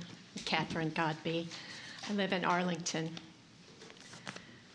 I'm a retired pastor with the Christian Church Disciples of Christ. When I retired, I joined Broadway Baptist, where my husband had been a member for decades. I'm chairing the Broadway Baptist Justice Committee. Ryan Price is our senior pastor. I have these remarks that I was going to make to you about how justice does not require us to be adversaries. At the same time, justice does require us to speak the truth. I understand that the truth is hard to see. But what I have seen here today, I just have to speak to how it has upset me. I think it comes down to a question of what we value. We could be a county that has a world-class sheriff's department, or we could be a county who's known throughout the United States as a county who actually cares for the people who live here, the people who need us to care about them the most. 261 vacancies in the sheriff's department. Maybe we could do a lot to overcome that with a world-class sheriff's department and a training center and a tank. But maybe we could also overcome that by looking at the people we're putting in this jail. We're criminalizing poverty. We're criminalizing mental illness. Why not look at that instead of providing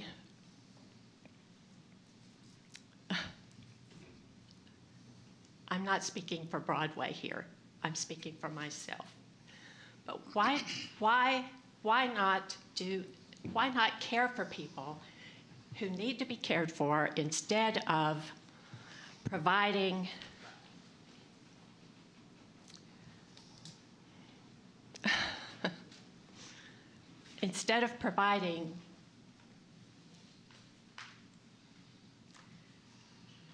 a way to increase the toxic masculinity that is a problem in this country, I think, these days.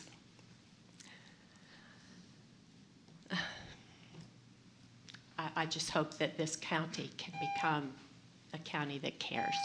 Thank you. Final speaker we have is Geraldine Jackie Cox.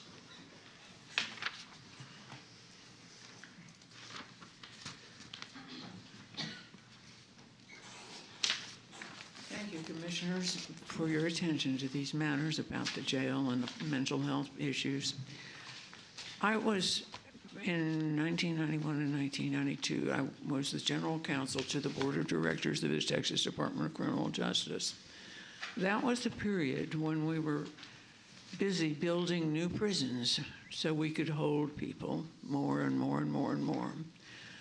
But at the time, I was also aware that at least half of the people whom we had incarcerated had IQs of less than 70. And because I was married to a criminal defense lawyer, I knew that many of these people who were incarcerated just couldn't quite figure out how to live in this very not caring world. And so they ended up in jail or prison again and again. And the longer you stay in jail or prison, the less able you are to manage life outside. So if we have the opportunity, and we do at the county jail level, have the opportunity to try to provide mental health care, which costs less than incarceration, because incarceration involves guarding people. When you incarcerate someone, you walk them to breakfast and you walk them back. You walk them to the bathroom and you walk them back. They have to be watched all the time. And most of the cost of incarceration is personnel cost. It's staff cost of watching people whom you could help if you gave them some mental health care. So we decide whether we will waste lives that get lost forever or whether we will try to intervene and help people overcome some of their problems. Sometimes mental health is a problem of keeping them on their meds, and that does sometimes require somebody to watch them. But they're better off the more you can keep them out of prison. You're better off putting people in MHMR facilities where you go in and visit and they help you take your meds than incarcerating them.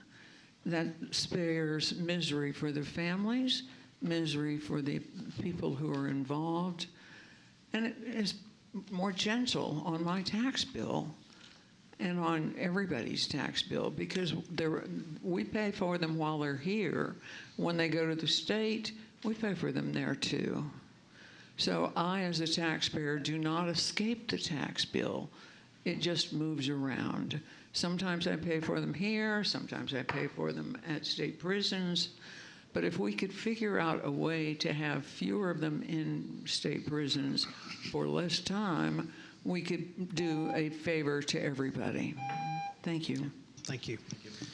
All right, the Commissioners Court will now recess the open session, proceed to closed session to discuss items exempt under sections 551, 071, 072, 074, 076, 087, and 0725 of the Texas Government Code.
judge likes to get through these meetings as quick as he can.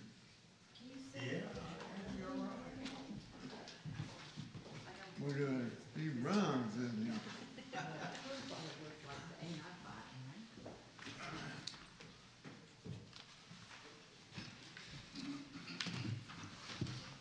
We good?